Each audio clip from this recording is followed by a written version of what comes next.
我们这里是今日华尔街电视的深度追击节目，欢迎大家收看。今天我们要聊的可是一个真正震动中国权力核心的大事件，一场针对军队最高层的清洗，正在一种几乎可以说是史无前例的速度和规模展开。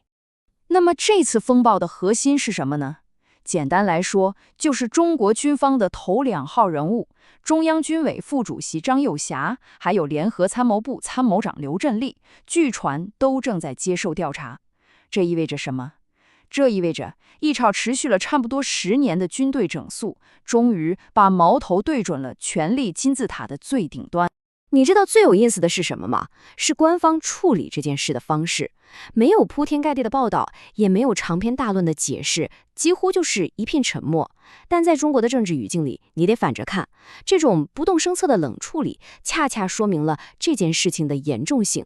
这就像暴风雨前的宁静，反而让人觉得不寒而栗。这背后传递的信息很明确，决定已经做出了任何商量的余地。好了，那我们就来看看这2位处于风暴中心的将军，他们到底是谁？为什么说他们俩的倒台会产生这么大的影响呢？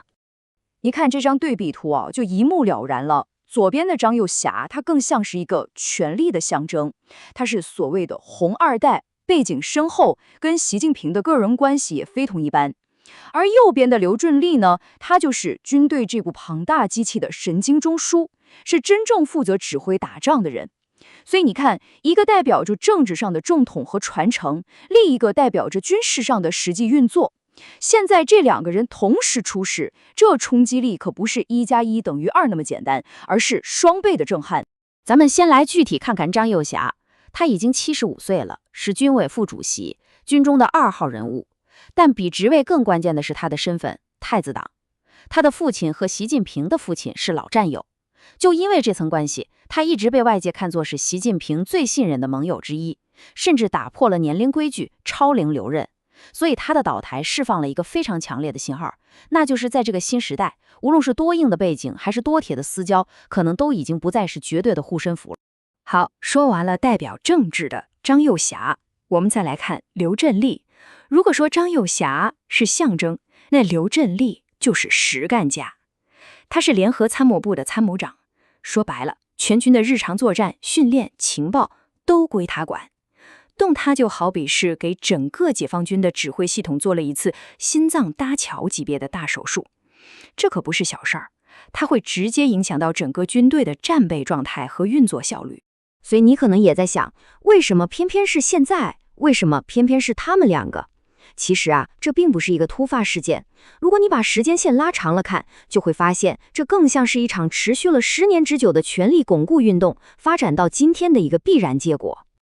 要想搞明白背后的动机，我们必须得读懂一个官方术语，就是这个严重违纪违法。你看，表面上说的是违法，大家可能觉得就是贪腐嘛，但真正要命的是前面那个词儿违纪。在党的语境里，纪律首先就是政治纪律，说白了就是忠诚度。所以这绝不仅仅是一场反腐运动，它骨子里是一场关于忠诚的终极考验。您看这条时间线，它几乎说明了一切。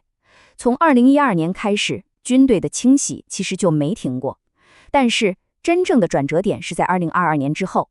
从那以后，整个清洗的速度和力度都像是踩了油门一样急剧升级。从火箭军到装备发展部，这把火一层一层往上烧，现在终于烧到了最高指挥层。这是一个非常清晰的步步为营的过程。那么这么一场剧烈的清洗，它最直接的后果是什么呢？答案其实很简单，甚至有点令人不寒而栗。我们看到了一个几乎被完全掏空了的最高军事指挥部。咱们来看看2022年刚刚组建的这一届中央军委，这本来应该是未来5年的核心领导班子，对吧？主席是习近平，但是你看2位副主席张又侠和何卫东出局了，军委委员刘振立还有之前的国防部长李尚福也全都出局了。这张图表就更直观了，简直是触目惊心。当时的核心成员总共是7个人，结果呢，还不到2年的时间，就有5个人倒下了。这是什么概念？这意味着超过70%的最高指挥层就这么被换掉了。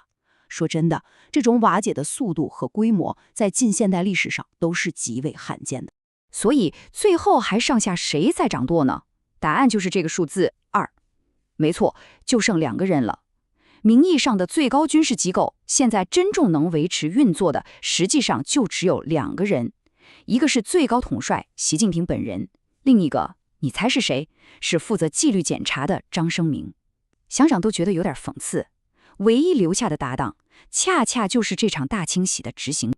好了，我们看到了事实，也看到了后果，那么我们就得往更深一层去想了，这一切背后的逻辑到底是什么？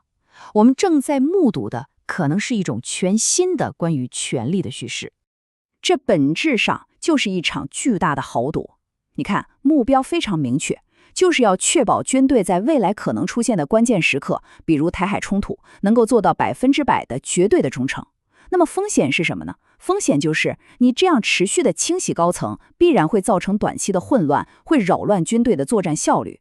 但最终的结果，或者说这场赌局的逻辑，就是为了获得完全的控制权，为了长期的政治可靠性，宁愿承受短期的混乱。在这场权衡里，忠诚压倒了一切。这位前中情局分析师的观点，我觉得真是一针见血。他说，这已经不是简简单单的换掉几个人了，而是要从高层里面把整整一代他认为受到污染的将领全部剔除掉。为的是什么呢？为的是找到一个完全干净的，由他亲手提拔起来的，对他绝对可靠的新领导层。这根本就是一次彻底的大换血。所以到最后，我们留下了一个值得所有人深思的问题：当赫赫战功、深厚背景、实战经验这些传统意义上的标准都不再重要时，当一支庞大的军队被重新塑造，它存在的唯一目标就是对某一个人保持绝对忠诚时，这支军队对于中国乃至对于整个世界究竟意味着什么？我们这里是今日华尔街电视的深度追击节目，谢谢大家收看。大家好，这里是华尔街电视的6度解析节目，欢迎大家收看。今天我们想跟你一起深入拆解一下，就是这篇来自《华尔街日报》的重磅文章，它的标题非常形象，叫“铁扫帚：习近平永不停歇的清洗运动”。这篇文章的信息量，说实话非常大，所以我们今天的任务就是帮你把它里面的核心脉络给梳理出来。咱们一起探讨一个，可以说是一个核心的悖论。就是说，一场运动，它的目标是确保绝对的忠诚和执行力。那为什么它反而会导致一些官员过度执行，同时又让另一些官员干脆就彻底躺平了呢？你说的这个悖论确实是理解整件事儿的关键。而且《华尔街日报》的记者，他一上来就用了一组数据，这组数据可以说一下子就为我们画出了这场运动的惊人的一个轮廓。是数据是吧？对，文章说，光是去年1年就有将近100万名，你没听错，是中共的执法人员受到了惩处。100万，这个数字本身就冲击力太强了，让你马上就想问，这到底是一场什么样的风暴？是100万这个数字确实是太惊人了。那我们就从这儿入手，来拆解一下这篇文章是怎么描述这场运动的规模和目标的。好，文章里的具体数据是，去年有创纪录的98.3万人受处分，而且比前一年还增长了10.6%，还增长？对，而且如果把时间线拉长一点，从2012年算起的话，总共是有超过720万人受到惩处。所以，当文章用“永不停歇的清洗”这个词的时候，我感觉这好像不是一种夸张，更像是一种事实描述。是的，但我觉得比数字本身更重要的是理解这场运动背后的那个根本逻辑。如果我们只把它看作是单纯的打击贪污腐败，那可能就看得太表面了。怎么说？文章引用了习近平的一段讲话，他把腐败定义为党和国家事业前进道路上的重大障碍和绊脚石。你看，这个定义就宽泛得多了。我明白了，他把反腐的目标从一个纯粹的廉政问题，对，上升到了一个政治执行力的高度，拔高了是吧？所以，如果你只盯着反腐这2个字，其实已经看偏了。文章的核心论点是，这更像是一场为了确保政令绝对畅通的政治忠诚运动。扫除的不仅仅是贪官，不仅仅是，更是所有挡路的绊脚石。你这个提炼很精准，特别是《华尔街日报》的报道，他还把这件事儿和即将推出的新5年经济蓝图联系起来了。对，这个联系很重要。这么一来，目标就非常清晰了，就是要确保最高层的经济意图、战略意图能够不打任何折扣地贯彻下去。所以忠诚度和执行力这2个才是这场运动真正的关键词。他要清除一切可能阻碍政策落地的因素，不管是具体的人还是某种行为模式。好的，那这里就出现了文章里最耐人询问的一个矛盾点。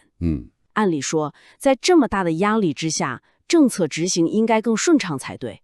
但这篇文章发现，北京的计划仍然在地方上受到各种各样的阻碍，这又是怎么回事呢？这就是问题的张力所在了。文章引用了中共党报《人民日报》的一句评论，这句话特别有意思。他说，当官员们脱离实际去执行政策的时候，很容易导致事情扭曲，好的经文也会被曲解。好经被念歪了。对，就是这2个字，可以说精准地概括了中央政策在地方遇到的困境。我还在琢磨念歪这个词，它听起来不像是简单的执行不力或者说消极怠工。是的。这背后是一种什么样的心态呢？是地方官员能力不行，还是他们在故意曲解？文章给出的例子揭示了更复杂的情况。问题不仅在于拖延，更在于一种盲目追随潮流的行为。盲目追随潮流？对，比如说中央号召发展高科技产业，那一些地方呢根本就不具备这个条件，也一窝蜂的去上马半导体、电动汽车项目。等一下，这个很有意思。也就是说，地方官员阻碍中央政策，用的方法不是消极抵抗，反而是过度执行。这听起来有点像一种高级黑呀。哈哈，你这个形容很传神，这正是问题的核心矛盾。为了向上级展示自己的忠诚和执行力，他们宁愿选择一个看起来政治正确，但实际上毫无效果，甚至有破坏性的方案。表现式忠诚，就这个词儿，它比单纯的不做事更难识别，也更有迷惑性。因为从表面上看，他们确实在落实中央的指示，而且这么做对他们个人来说风险最小。做了，哪怕做错了，起码态度是端正的；但不做，那可能就是政治态度问题了。对，所以宁愿把这个好经念得正先响，哪怕已经完全离谱了，也要念下去。最终的结果就是文章说的政策扭曲和巨大的资源浪费。中央的战略意图在这种念歪的经里面被消解得一干二净，这就像一个死循环。是的，中央越是强调执行力，地方就越是倾向于用这种夸张的表演式的方式来回应。这听起来像是一个无解的难题。如果你是地方官员，你过度执行会被批评浪费资源，但如果你什么都不做呢？我猜这篇文章也提到了这种反应吧？当然提到了，而且这可能是个更普遍的问题。文章把它称为官僚惰性，就是刚才说的躺平。对，就是你说的什么都不做。你想想，当一个体系的容错率变得极低，任何一点偏差都可能被解读为政治不忠诚或者渎职的时候，官员最理性的选择是什么？那就是多做多错，少做少错，不做不错，保住自己的乌纱帽是第一位的。完全整彻。这就提出了一个非常尖锐的问题：这种高压反腐真的能提升治理效率吗？华尔街日报的报道提到，中共高层自己也意识到了这个问题，所以他们试图做出一个区分，告诉官员可以容忍诚实的错误，但要严惩那些故意的不作为、鲁莽行事或欺骗。但这种区分在现实中操作起来恐怕是天方夜谭吧？难度极大。怎么界定一个错误是诚实的还是故意的？这个自由裁量权太大了，最终解释权永远在上面。对下面的人来说，最安全的方式还是什么都不碰。是的，而且文章给出的数据也印证了这一点。光是去年1月到11月，就有超过14万名官员因为这类不作为或者乱作为的行为受到处分。14万？是的，这个数字本身就说明了，想在一个充满恐惧感的官僚体系中，既要清除消极怠工，又要激发主动性和创造力，是一个极大的挑战。这就形成了一个悖论，一方面是好经被念歪，另一方面是拿着经不念。对，但这两种极端反应都源于同一个东西——恐惧。而且文章接下来还指出，这场风暴远不只停留在地方层面，它已经开始席卷权力的最高层了。对，这一点非常重要。文章提到了几个标志性的事件：就是向外界释放无人绝对安全的信号。比如报道中称，曾被外界视为习近平亲信的政治局委员何卫东因腐败指控被开除党籍，还提到另一位政治局委员马兴瑞在近几个月缺席了一系列高级别会议，引发了外界对他政治命运的猜测。这些高层人物的变动直接改变了权力核心的构成。文章里还算了一笔账，说这么一来，政治局目前公开活跃的委员只剩下22人了。对，这本身就是一个非常值得关注的政治信号，说明风暴眼正在向权力核心移动。是的，这不仅仅是处罚个别人，更是在重塑整个高层的政治生态。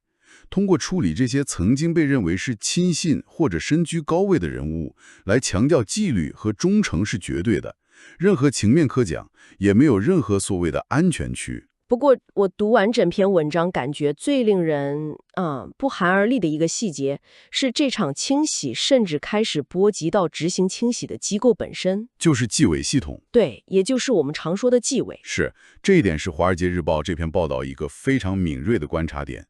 它不是基于传言，而是基于一个非常具体的数据分析。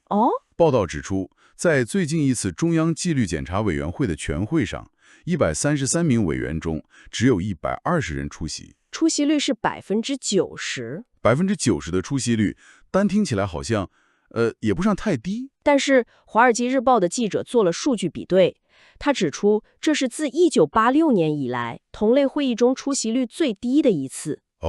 那就不寻常了。这就不是一个寻常的数字了。而且文章进一步解释，许多缺席的都是高级军官，而他们的缺席正好与北京正在对国防机构进行的反腐整顿时间线是吻合的。也就是说，缺席者中甚至包括一位前军队纪律检察部的副部长。等等，你说连负责反腐的纪委自己都……这听起来就像一条在吞噬自己尾巴的蛇。是的，清洗者自己也成了被清洗的对象。这怎么可能持续下去？这恰恰揭示了这场运动的一个内在动力，它在自我延续。为了保持高压态势和自身的合法性，它必须不断地寻找新的目标，甚至包括自己内部的成员。这显示了运动的广度和深度已经渗透到了最核心、最敏感的部门，比如军队和纪检系统。他在用这种方式证明规则对所有人一体适用，包括规则的执行者。我明白了，这既是一种威慑，也是一种自我纯洁化的宣射。那么，了解了规模、悖论和深度之后，这篇文章对未来有什么预测？这场运动的下一个焦点会是什么？报道认为，这场运动本身也在不断进化。进化？对，因为它面对的腐败形势也在不断变化。文章提到，今年的工作重点除了继续紧盯金融、能源、国企这些传统的重灾区之外，还将着力解决一些新兴的、更隐蔽的腐败形式。隐蔽的腐败，这个听起来更难对付了。文章有给出具体例子吗？有的，他举了2个很有代表性的例子，一种叫延期贿赂。延期贿赂，简单说，就是官员在位的时候利用权力帮商人办事儿，但他不立刻收钱。而是约定好，等自己退休或者离职之后，再通过什么投资啊、分红啊，或者高薪聘用这种方式来兑现。这样一来，权钱交易的链条被拉长了，调查取证的难度就大大增加了。这确实聪明多了，把直接交易变成了未来的期权。那另一种呢？另一种是所谓的旋转门现象。旋转门，比如说，一个金融监管机构的官员退休后，立刻就到他曾经监管的大型金融公司里去当高薪顾问，这其中是否存在利益输送，界限就变得非常模糊。对，你很难说清，他究竟是凭借自己的专业能力，还是在出售过去积累的影响力和人脉关系，这个很难界定。这说明，随着那些赤裸裸的腐败渠道被堵死，新的、更复杂的、更隐蔽的渠道正在出现。所以说，这场反腐运动也必须跟着升级换代。正是如此，也说明了这场运动的复杂性和长期性。它不是一次性的严打风暴，而是一场持续的、动态的、双方不断变换策略的博弈。好的，聊到这里，我们帮你把这篇《华尔街日报》的复杂报道梳理一下。我们看到了一个规模空前而且持续不断的反腐运动，它的根本目标是确保最高层的绝对权威和政策的有效执行。但在这个过程中，它又催生出了一对矛盾的双胞胎，一边是地方为了表忠心而导致的政策扭曲，也就是好经被念歪；另一边呢，就是官员因为恐惧而选择的官僚惰性，也就是为了不出错，干脆不做事。同时，我们还看到这场风暴已经超出了基层，触及了权力的核心，甚至开始向执行这场运动本身的机构蔓延，出现了清洗者被清洗的现象。是的，而未来的焦点则转向了打击那些更难被发现、更专业的隐蔽腐败形式。对，这确实给我们留下了一个值得深思的问题。文章最后引用了习近平的话，他说要让腐败分子无处遁形。这句话展现了极大的决心，但这里就引出了我们一开始谈到的那个核心派论，也是这场运动背后最根本的挑战。当这场运动扩大到不仅惩罚腐败，还要惩罚不作为，甚至连诚实的错误在实际操作中都可能被严格审查的时候，官员们到底该怎么做？这就产生了一个根本的矛盾。你又要马儿绝对听话，又要马儿有创作力去解决难题，这两件事真的能同时做到吗？一个体系如何才能在要求绝对充实和服从的同时，又能激发创造、担当和解决复杂经济问题所必须的活力与主动性？这或许才是这场永不停歇的清洗背后最深刻也最难解的谜题。我们这里是华尔街电视的6度解析节目，谢谢大家收看。这2个月关于英伟达 H200 的消息像坐过山车一样，前脚还是态度很冷，不太想买，甚至传出供应链都被搞得一头雾水，后脚风向一转，又变成原则上点头。阿里、腾讯、字节这些最缺算力的大厂被允许进入下一阶段准备，开始谈数量、谈交付、谈用途，这就很有意思了。中国为什么会对 H200 从拒绝姿态突然转向？欢迎关注华尔街电视，这里是您掌握全球财经动态、洞察中美政经大事的第一站。如果您关心经济走向、国际博弈、社会变局，或者只是想了解世界是怎么运转的，那就请订阅我们的频道，打开小铃铛，不错过任何一集。欢迎关注突发事件。今天我们讲一个看起来是买芯片，实际上是两国都在调整闸门的故事。彭博社报道，北京监管层据称已对阿里、腾讯、字节这些头部互联网公司给出原则性同意，允许他们进入采购英伟达 H200 的下一阶段准备。但这并不只是商业采购恢复，两道闸门同时在动。北京想要算力，但要保留国产配额和用途限制。美国方面在放松出口限制的同时，国内安全派的强烈反弹也在影响脚本。为什么一块名叫 H200 的芯片会变成政治问题？简单一句话，它是训练和运行大型 AI 模型的发动机。英伟达是这类加速器的领头羊。H200 虽不是最新一代，但在可合法对华出口的芯片里属于最强的那一批。彭博的报道提醒我们， H200 被推到了中美敏感贸易谈判的核心，这不是因为它能单独决定战争胜负，而是因为拥有足够多的这种算力，能显著缩短模型训练时间，加速大规模服务落地，对国家级 AI 能力提升有直接推动力。北京的原则性同意到底意味着什么？彭博引述知情人说，监管已经给出原则性批准，让阿里、腾讯、字节等公司进入下一阶段准备工作。换句话说，从不能谈进到可以谈数量、节奏、用途的阶段了。企业被允许讨论具体要多少、如何部署、谁来用，但并不等于马上能把货搬进机房。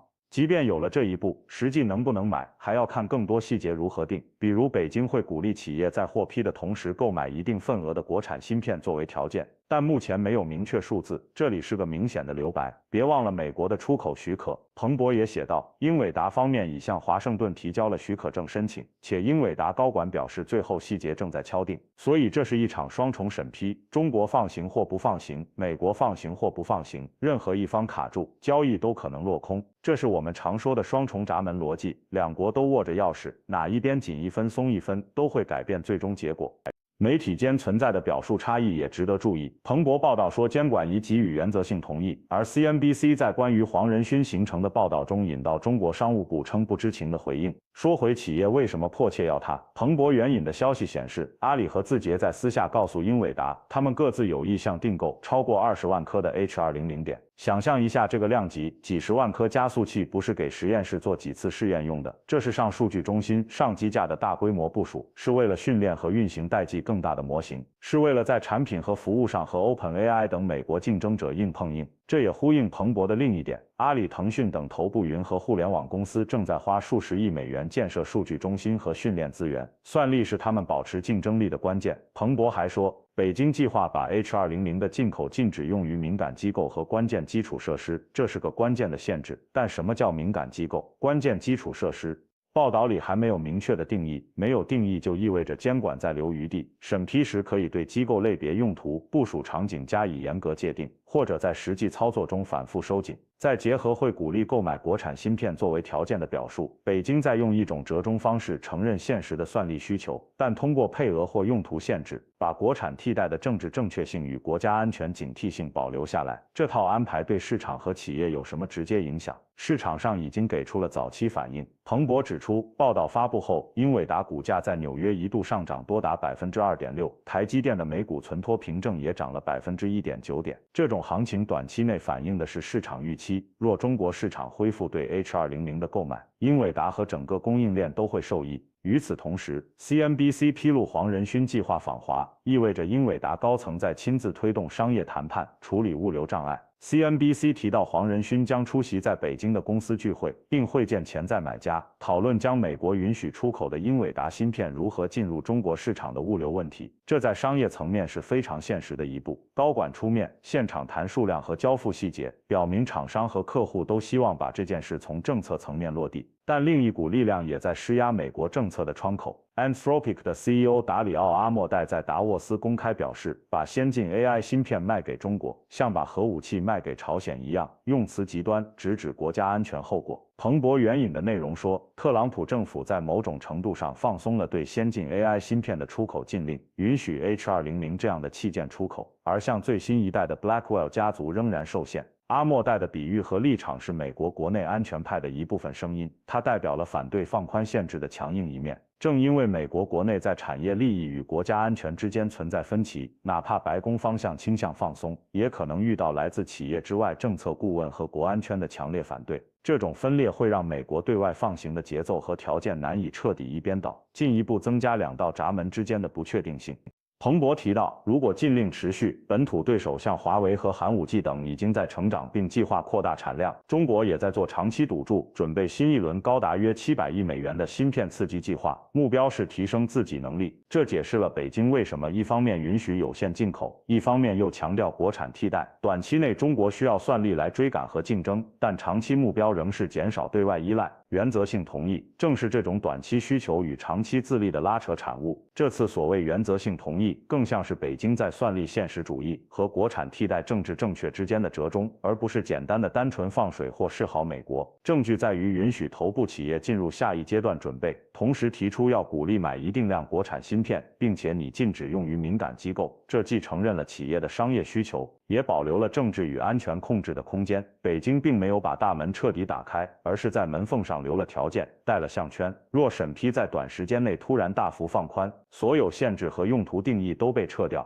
相关企业能迅速公开确认大额交付且货运开始，那就说明这并非折中，而是彻底放行。其二，若审批反而迅速收紧，官方明确将进口配额写死或对任何外部算力设立严格比率限制，并暂停已在谈判中的订单，那说明北京在面临更大的安全压力，并在转向更强硬的国产优先。第三，若美国方面突然叫停此前正在审批的出口许可证，无论是因为国内政治压力还是新安全评估，那也会推翻我对北京折中论的判断，因为双方中任一方的硬性介入都能改变最终结果。若这条路能走通，即美国放行部分出口，并且中国在限定范围内允许进口，短期内中国大厂可获得大量训练与推理资源，能在产品化与模型迭代上加速，从而在某些应用领域缩小与西方的差距。但这种加速是有条件的被限制在非敏感机构配合国产替代，并受到美国许可的上限制约。对英伟达这是一次商业胜利，但对长期供应链格局而言，反而会刺激中国本土厂商加快扩产。国家在资金和政策上扶持国产替代的决心不会因此减弱。换言之，这是一个短期算力释放、长期国产化推进的混合剧本。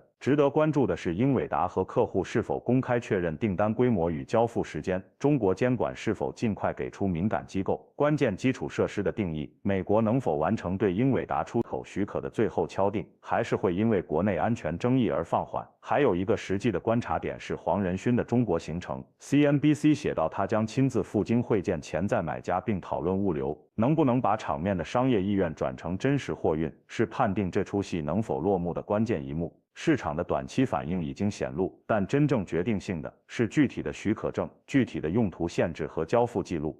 感谢关注华尔街电视，这里是您掌握全球财经动态、洞察中美政经大事的第一站。如果您关心经济走向、国际博弈、社会变局，或者只是想了解世界是怎么运转的，那就请订阅我们的频道，打开小铃铛，不错过任何一集。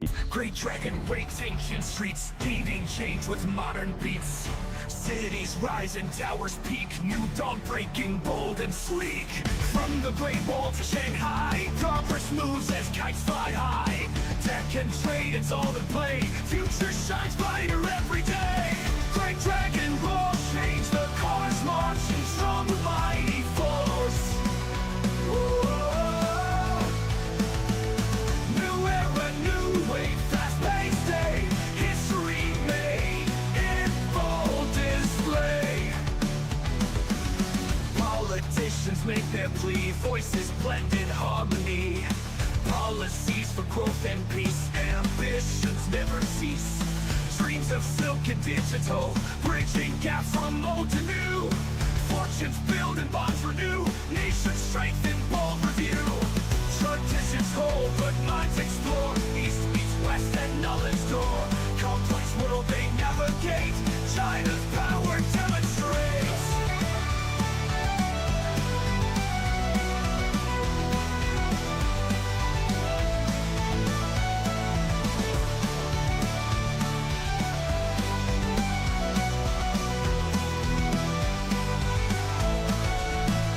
From the Great Wall to Shanghai, progress moves as kites fly high. Tech and trade, it's all the play, future shines brighter every day. Great dragon roars, change the course, marching strong with mighty force. New era, new way, fast-paced day, history made in bold display. Politicians make their plea, voices blend in harmony. Policies for growth and peace, ambitions their growth and peace. New era, new way, fast-paced day, history made in bold display. History made in bold display.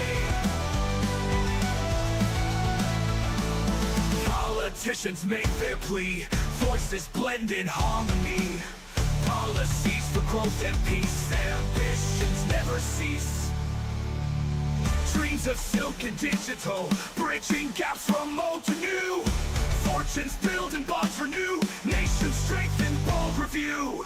Traditions hold, but minds explore. East meets west at knowledge door. Complex world they navigate, China's power never cease. Dreams of silk and digital, bridging gaps from old to new. Fortunes build and bonds renew, nations strengthen, bold review. Traditions hold, but minds explore. East meets west at knowledge door. Complex world they navigate, China's power demonstrates. China's power demonstrates. China's power demonstrates.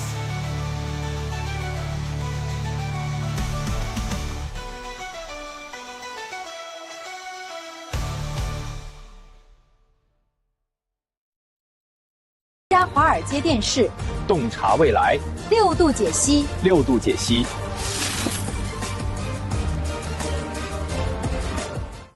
大家好，这里是华尔街电视的6度解析节目，欢迎大家收看。今天我们来聊一个听起来特别像悬疑片的情节。你想象一下，东京市场上就发生了一笔交易，金额小到你可能都注意不到，也就2亿8千万美元。大概就是一架私人飞机的价钱。对，但就是这么一笔交易，像一颗小石子丢进湖里，结果呢，掀起了滔天巨浪。它让一个市值超过7万亿美元的庞大市场，瞬间就蒸发了410亿美元。这可不是电影，这不是电影，这是真实发生的事情。这简直就是金融版的蝴蝶效应。所以今天咱们的任务就像你说的，扮演一回侦探来破这个案子。哈哈，没错。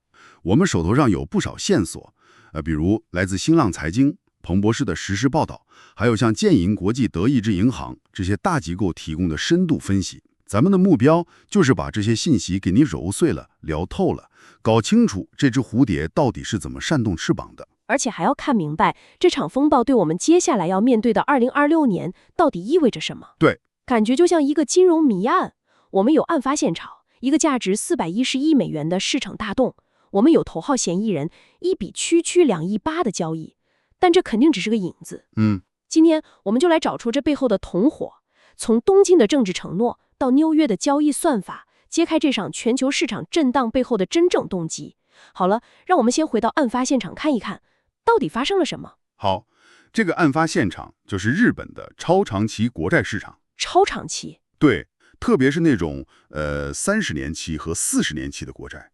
就像你刚才说的，成交额小得可怜，但造成的损失却大得惊人。这里最关键的一个线索，或者说我们可以把它看作这个市场长期存在的一个软肋，就是它的流动性实在是太差了。等一下，流动性差？我总觉得像日本国债这种东西应该是随时想买想卖都行的，怎么会流动性差呢？问得好，这恰恰是问题的核心。瑞士寸茜有为策略师的比喻特别到位。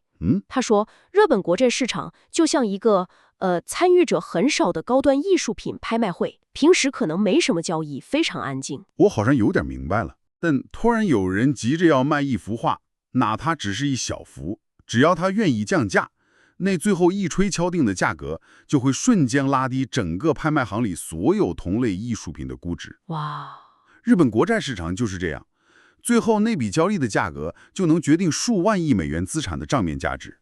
我明白了，所以这个市场就像一个堆满了干柴的仓库，本身就极度易燃。对，极度易燃。那点燃这个堆干柴的火柴是什么？我看到很多报道都指向了日本政坛的一个新动向，是关于首相高市早苗的一个竞选承诺。没错，这就是那根火柴。为了即将到来的选举，高市早苗提出了一个听起来很亲民的计划，在未来2年内暂停征收8%的食品消费税。这对老百姓来说是好事啊。对普通人来说当然是好事，但对债券市场来说，怎么说呢？简直就是噩耗。减税怎么就成了噩耗了？我理解减税意味着政府收入减少，需要借更多的钱，但各国政府不都在一直借钱吗？为什么这次市场的反应会这么剧烈？是什么让这件事儿成了压垮骆驼的最后一根稻草？因为它精准地戳中了市场的痛点。你看，日本财务省自己估算，这项政策每年带来的财政缺口大概是5万亿日元。5万亿日元？对，日本的公共债务占 GDP 的比重已经超过230%，是全球最高的之一。在这个节骨眼上，你又凭空多出来这么大一个窟窿，那只能靠增发国债来填。这就好比一个已经负债累累的人，突然又宣布要办一场超级豪华的派对，那所有借钱给他的人都会立刻紧张起来，要求更高的利息，甚至干脆不借了。很有道理。而且这里就浮现出了我们今天讨论中会反复遇到的一个核心矛盾。就是政府的财政政策和央行的货币政策在打架。怎么说？政府为了选票和经济增长，想踩油门大把花钱，而央行为了控制通胀和债务，想踩刹车收紧银根。这种左右互搏是当前全球市场不稳定的最大根源之一。而日本就是这个矛盾最极端、最尖锐的实验场。完全正确。原来如此，所以是一个本身就很脆弱的市场结构，加上一个可能让财政状况雪上加霜的政治承诺。但好像还有一个因素，就是市场里的玩家也变了。对，我看到日本证券业协会的数据说，是在10几年前，日本国债市场大概只有12%的交易量来自外国投资者，但现在这个数字飙升到了65%。这批新玩家的入场是不是也改变了游戏规则？这绝对是一个关键的转折点。你说的非常对。过去日本国债市场很窄，对，主要的买家是国内的保险公司、养老基金。他们的特点是买入并长期持有，追求稳定，不怎么交易，所以市场很平静。但现在这批外国投资者，比如对冲基金，他们的风格完全不同。是的，他们追求的是短期利润，交易频繁，对各种消息的反应速度极快，甚至很多都是程序化交易。正是如此，他们就像一群嗅觉灵敏的鲨鱼，闻到一丝血腥味就会立刻行动。彭博社的专栏文章就观察到，当抛售的信号一出现，这些海外的资产管理公司就会通过算法迅速地调整仓位。所以他们的避险行为本身就在无形中扮演了放大器的作用。没错，把小小的震动瞬间放大成了剧烈的海啸。好的，案情逐渐清晰了。一个流动性不足的易燃市场，一根叫做财政扩张的火柴，再加上一群叫做海外交易员的鼓风机，共同导演了这场东京风暴。这个比喻很形象。但最让我好奇的是，这场风暴是怎么在几个小时之内就越过太平洋，登陆美国，甚至蔓延到欧洲的？这传播速度也太快了吧！这也就涉及到全球金融体系里一条非常重要的传染渠道了。很多人可能都听说过，叫做日元套利交易。哦，这个我听说过，但一直有点一知半解。能不能用大白话给我们解释一下？没问题，你可以把它想象成过去10几年里全球最流行的一顿免费午餐。免费午餐？对，具体操作是这样的。因为日本的利率长期接近于0，所以你可以像办了一张零利率的信用卡一样，轻松借到几乎没有成本的日元。听起来不错。然后呢，你拿着这些免费的钱去买那些能给你带来不错收益的东西，比如能支付5%利息的美国国债。这一借一买，中间的利差就是你的净赚。明白了。这是全球对冲基金最喜欢的交易之一，规模巨大。我懂了，这就是一个稳赚不赔的买卖。但现在日本国债收益率突然飙升，就等于那张零利率的信用卡突然开始收利息了，而且利息还不低。对，完全正确。这顿免费午餐突然不免费了，甚至可能要倒贴钱。那所有正在吃这顿午餐的人会怎么办？赶紧跑啊！他们会立刻扔下刀叉，争先恐后的去平仓离场。而平仓这个动作就意味着他们必须卖掉之前买入的那些资产，比如美国国债、英国国债，然后换回日元，去把那张信用卡的债还上。是的。所以当成千上万的基金经理同时在抛售美国国债时，美国国债的价格自然就会暴跌，收益率就会飙升。这就是传导路径。日本的一只蝴蝶就是通过套利交易这张巨大的网，把风暴传导到了全世界。是的，但这还没完，这里还有一个更深层次的变化。彭博社有位专栏作家任书立，他就提出了一个很值得警惕的观点。他说，过去大家把美国国债看作是全球最安全的资产，但现在它可能正在变成地缘政治博弈的筹码。变成筹码？对，比如川普政府曾把关税当作武器，对吧？而现在有传言说，欧洲可能会利用他们持有的巨额美债来作为和美国谈判的筹码。这个想法让人不寒而栗。这就好比你一直以为最安全的银行保险柜，突然有一天别人告诉你，这个保险柜的钥匙可能被用来威胁你了。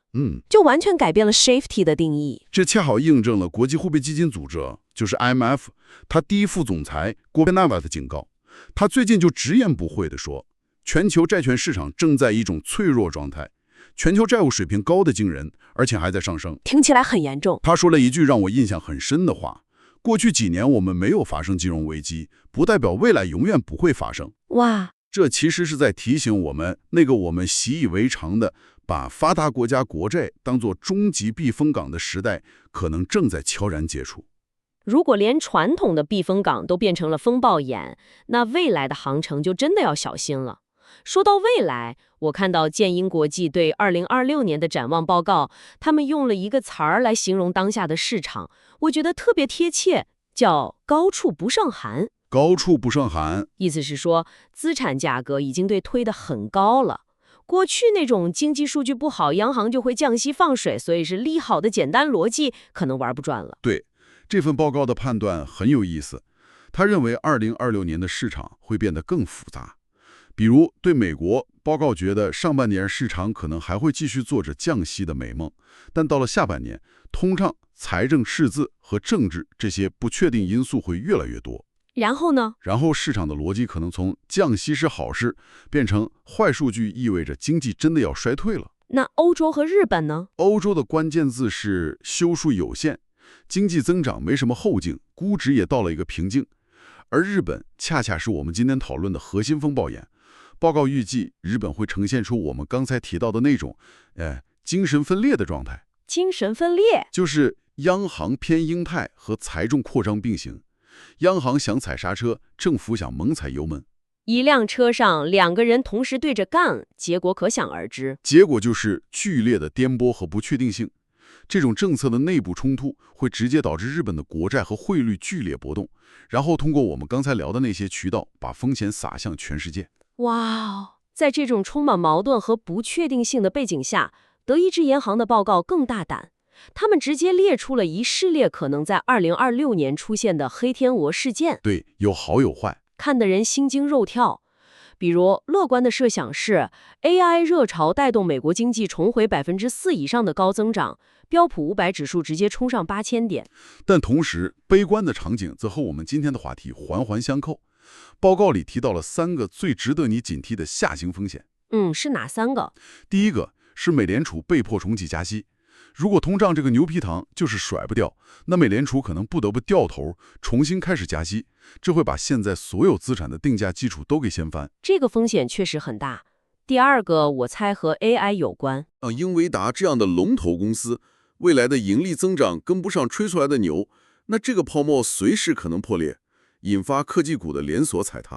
那第3个呢？而第3个也是最大的一个风险，就是美国和日本的主权债务危机。这不就是这次东京债市风暴所预引的那个终极风险吗？完全正确。德银的报告说得非常直白，在日本，一旦民众和投资者对政府控制通胀和债务的信心彻底崩塌，那么继续持有日本国债的唯一理由就消失了。那会怎么样？到那个时候，可能会引发一场破坏性的资本外逃，那后果将是灾难性的。天哪！所以我们今天从东京市场上一笔2亿8千万美元的交易开始，一路抽丝剥茧，最后发现它竟然和2026年全球最大的宏观风险主权债务危机紧密相连。这给我们的启示真的太深刻了。全球金融体系的关联性和脆弱性远比我们想象的要强，而那些我们一直信赖的安全资产正在面临前所未有的信任危机。如果要提炼一个贯穿始终的核心矛盾，那就是我们反复提到的各国央行控制通胀的货币政策和政府刺激经济的财政政策之间的激烈冲突。对，日本是这个矛盾最尖锐的体现，但这个问题在全球都存在。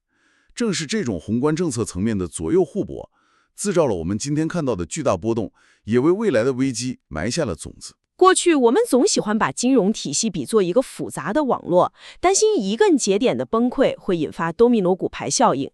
但今天聊下来，我感觉问题可能更严重。如果出问题的不是网络中的某根线，而是整个网络赖以建立的基石呢？这是一个很好的问题。如果传统的避风港，那些我们认为最安全的政府债券本身就变成了风暴的源头，那么在充满不确定性的未来，你又该去何处寻找真正的稳定呢？我们这里是华尔街电视的6度解析节目，谢谢大家收看。I'm going to make a trip. I'm going in April. He'll come toward the end of the year. And I look forward to seeing President Xi. I've always had, his wife is fantastic. He's an amazing guy. And I've always had a great relationship. President Xi of China. Always had a great relationship with him. It was a very strained relationship during COVID.But now it's an excellent relationship. Look, you see that. Look at all the farm product they're buying. The soybeans, they're buying a lot of soybeans. And that makes our farmers happy. And that makes me happy. Thank you very much, everybody. 川普政府刚刚把商务部里2个专门盯着中国科技威胁的关键官员推走了，大这个办公室过去的任务是卡住中国可能触碰到美国供应链、通信基础设施和数据安全的那条线，甚至刚刚推动过限制与中国或俄罗斯有关的联网汽车规则。与此同时，财政部长贝森特却在达沃斯对外放话，说中美关系已经达到非常好的平衡，川普和习近平今年甚至可能见面4次。你看懂这个组合拳了吗？当美国对盟友挥舞关税和强硬手段的时候，世界正在被迫重新下注。欢迎关注华尔街电视，这里是您掌握全球财经动态、洞察中美政经大事的第一站。如果您关心经济走向、国际博弈、社会变局，或者只是想了解世界是怎么运转的，那就请订阅我们的频道，打开小铃铛，不错过任何一集。感谢关注热点深度。本周华盛顿发生了一个看似技术性的人员变动，负责遏制来自中国技术风险的商务部机构核心人员出现了撤换。华尔街日报独家的报道说，商务部工业与安全局下的信息与通信技术与服务办公室执行主任 Liz Cannon 在周三递交了辞呈，而他的一位副手上周已被置于行政休假。这个办公室过去1年里推动过一系列有实际效果的限制措施，这并非简单的人事风波，而是和更广泛的对华政策走向以及白宫与财政部在达沃斯释放出来的对外信号连成一条链。信息与通信技术与服务办公室 OICTS 隶属于商务部的工业与安全局，专门负责评估并管控与信息通信技术相关的国家安全风险。工作包括保障美国技术供应链、通信基础设施，以及保护与外国对手可能共享的美国数据。这个办公室并非新建立，华尔街日报指出，它最初由第1任特朗普政府设立，而在拜登执政期间，则由 Cannon 任命并继续推动针对中国技术的若干规则。2024年，OICTS 推动并生效了一条广泛限制互联网联通乘用车进口和销售的规定，理由是这些车辆可能向国外共享对国家安全有害的数据。该办公室还在调查或推进对中国路由器厂商 TP-Link 以及中国电信和中国联通等电信公司活动的潜在限制。OICTS 此前也曾表示，一条针对与中国、俄罗斯有关的重型卡车与客车的限制规则将会紧随乘用车规则，但到现在尚未公布。华尔街日报还披露， Cannon 之所以辞职，是在高级官员的压力运动下的结果。商务部一位高层官员表示，新领导已经选定，将在1周内公布。报道并没有给出公开的官方解释，但同时把这个人员变动与特朗普政府对华政策节奏的总体变化放在一起描述。多名官员担心，随着美中贸易谈判推进，以及总统在部分技术出口上做出让步，行政机关内部对遏制中国技术扩张的力量在被蚕食。把同一时间线上的另一个公开信号并列进来，能让这件事更立体。美国财政部长贝森特在达沃斯接受 Politico 采访时表示，美中关系已经达到了非常好的平衡，并且称特朗普与习近平今年可能多次见面，最多多达4次。贝森特把这种领导层之间的直接沟通当作一种快速降级危机的工具，声称如果两国元首建立良好互动，出现绊脚石或故障时可以通过电话迅速化解。他还在达沃斯提到，他在世界经济论坛期间与中国副总理何立峰会谈时，对方表示中国将履行特朗普和习近平达成的协议，并且实际上已经完成了所谓的大豆采购。贝森特一方面说，我们会把他们的脚牢牢放在火上，但话语总体上传达的是一种贸易层面紧张的缓和与务实对接。把《华尔街日报》的人事变化与贝森特的对外话语放在一条链上，就形成了一个重要的政策图景。一边在行政系统内负责具体查证与制裁技术风险的办公室出现关键人员出走，调查和新规推进出现停滞。另一边，白宫与财政部高层通过公开表态和与中方的外交互动，释放出要在高层保持稳定，通过会晤快速降级的意愿。彭博社的周末长文将这种组合放在更宏观的背景下解读，认为特朗普政府的某些做法，包括对盟友的强硬或不可预期行为，正在削弱西方联盟体系，使得像习近平这样希望塑造更有利国际环境的领导人获得了更多战略空间。彭博的论点不是在说人事变动本身必然就是有益的软化，而是把特朗普一系列的外交与贸易信号连成一条更大的链条，强调盟友会因此对美国能否维护集体行动产生怀疑，从而更多地向中国寻求平衡。我们来做一点逻辑推理。OICTS 关键人员的撤换很可能会在短期内削弱美国在信息通信技术领域推动新增限制与调查的节奏和执行力。推断依据是被撤换的是执行主任与一名直接负责对华事项的副手，该办公室近年在乘用车规则等实务上有明确动作。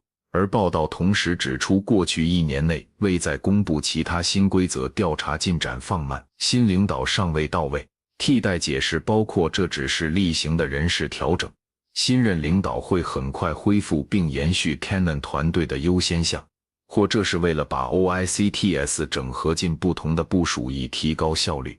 证据强度中等偏高，人员直接负责具体调查与规则制定，短期内部摩擦或更替常伴随进展延迟，但不能直接证明长期政策导向已变。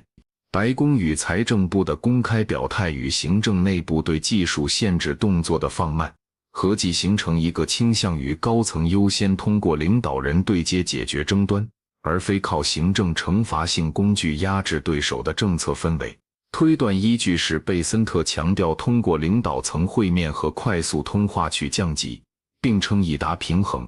同时有报道显示对华惩罚性行动节奏放缓并出现具体让步。替代解释包括贝森特的话更多是给市场和盟友降温的公共外交，实际政策工具并未放弃，行政内部在等待更多信息或司法程序完结而暂停新的规则，并非策略转向地。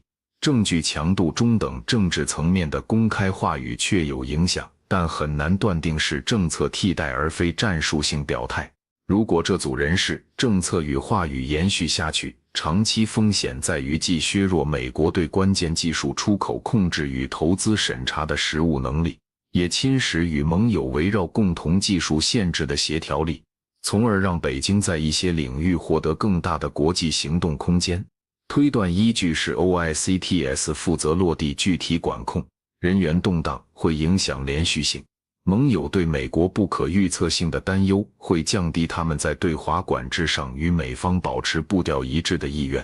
若高层频繁通过双边会晤解决分歧，盟友在被排除在核心对话之外时会倾向分散风险。替代解释是，高层会晤能够达成有约束力的交易，从而在新的政治框架下实现更高效的合规与贸易稳定。盟友也会基于共同利益继续合作。证据强度中等偏低，长期结构性后果需要更持续的政策轨迹和时间验证。这是一套一致的战略，还是各部门各自为政的结果？证据显示两种力量同时存在，支持有意协调的线索，包括高层的外交接触和贝森特在达沃斯关于平衡与快速降级的公开表态，以及在若干具体技术出口许可上所见的让步。这些都与一种由上而下暂时降温冲突，通过高层谈判换取稳定的策略相吻合。支持各自为政的证据是行政机构内部的人员更迭和对 OICTS 的压力运动，这往往源于内部利益、效率或权力重组，而非统一的战略。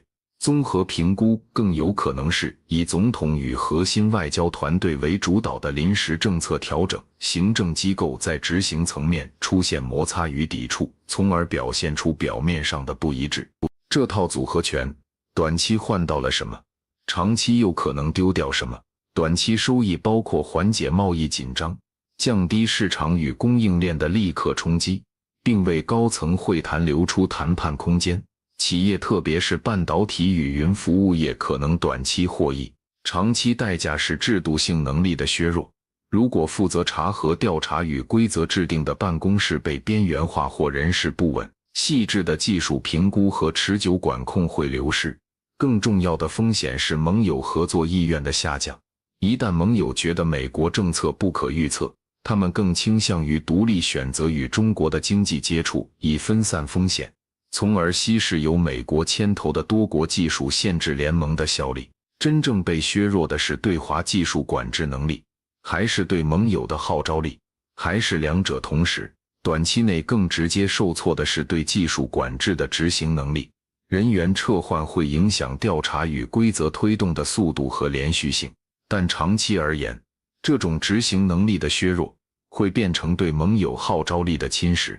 盟友的跟随往往基于美国既有的法规与执法连续性，以及对共同威胁判断的一致性。当执行层后退，而高层又表现出要快速靠单边或双边会晤解决问题，盟友对联合行动的信心会下降。因此，两者是相互影响的。先衰弱的是技术管控机制，随后带来盟友协调能力的潜在流失。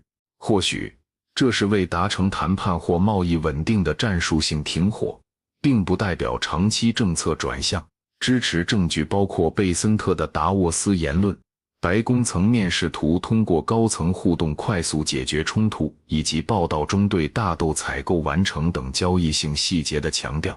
如果这是真的，那么新领导上任后，规则推进可能在谈判窗口后恢复，证据强度中等，说明性强但非决定性，因为人员撤换并不自动等于战略转向。但若随后出现有力的政策回归，则支持这一解释。又或许，人事变动主要反映的是内部权力斗争或效率问题，而非对华政策软化。支持证据是新闻中提到的压力运动与对办公室过去1年活动减少的抱怨，这可能表示内部对做事方式不满。证据强度中等偏低，人事却有可能因机制运作、个别领导风格或资源分配发生，但这不能完全解释同时出现的高层外交让步与对外许可案例。当前证据支持一个更为偏向短期由上而下的降温试探。伴随行政执行层摩擦的情形，总统与财政部等高层倾向通过领袖会面与交易来稳定关系，这导致行政层面负责执行具体技术限制的办公室在节奏上被边缘化或受到压力，从而短期内削弱了实务能力。但这并不等于永久放弃技术管控或彻底转向对华友好。关键的不确定性在于接下来几周内的实务动作。若新任 OICTS 领导继续推进既有调查并迅速恢复规则制定，这将支持战术性停火的解释。反之，如果新领导下调这些优先项并公开撤回或延缓更多限制，那就指向更持久的政策弱化与盟友受损。在接下来的4到8周，商务部很可能会公布 OICTS 新领导人选。若白宫与财政部继续强调高层会晤和平衡叙事，预计对正在进行的个案调查将至少出现节奏放缓或更多法律审查的阶段性延迟。市场对半导体与通信设备企业会有短期利好预期。盟友方面，除非有多边协商同步推进，否则一些欧洲与亚太国家会继续私下评估是否要在某些领域与中国展开更紧密的经济往来以分散风险，这会对未来联合行动留下边际成本。人员的撤换告诉我们，这不是简单的行政更替，也不是单纯的外交顺风话术，它同时暴露出政策目标与执行机制之间的裂缝。下一步的政策走向会在行政执行的细节和高层能否把平衡做成可验证协议之间给出明确答案。感谢关注华尔街电视，这里是您掌握全球财经动态、洞察中美政经大事的第一站。如果您关心经济走向、国际博弈、社会变局，或者只是想了解世界是怎么运转的，那就请订阅我们的频道，打开小铃铛，不错过任何一集。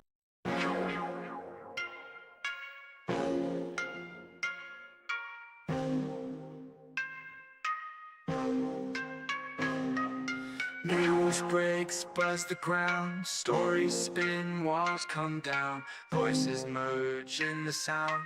Faces mix in the crowd. Broadcasters paint the scene. World events on our screen. Every link a different theme. Words collide in the stream. 6 degrees connect the dots. Background stories more than us. Hear the voices rise aloft. Truth unveils in every spot. Cultures clash across the globe. Spin the threads in a strobe. Every story wears a robe. Truth and lies in their code. Journalists dig real deep. Secrets out, they don't sleep. Every angle they will keep. In the news we take a leap. New perspectives day by day. Hidden truths come to play. In the background shades of gray. Every story finds its way.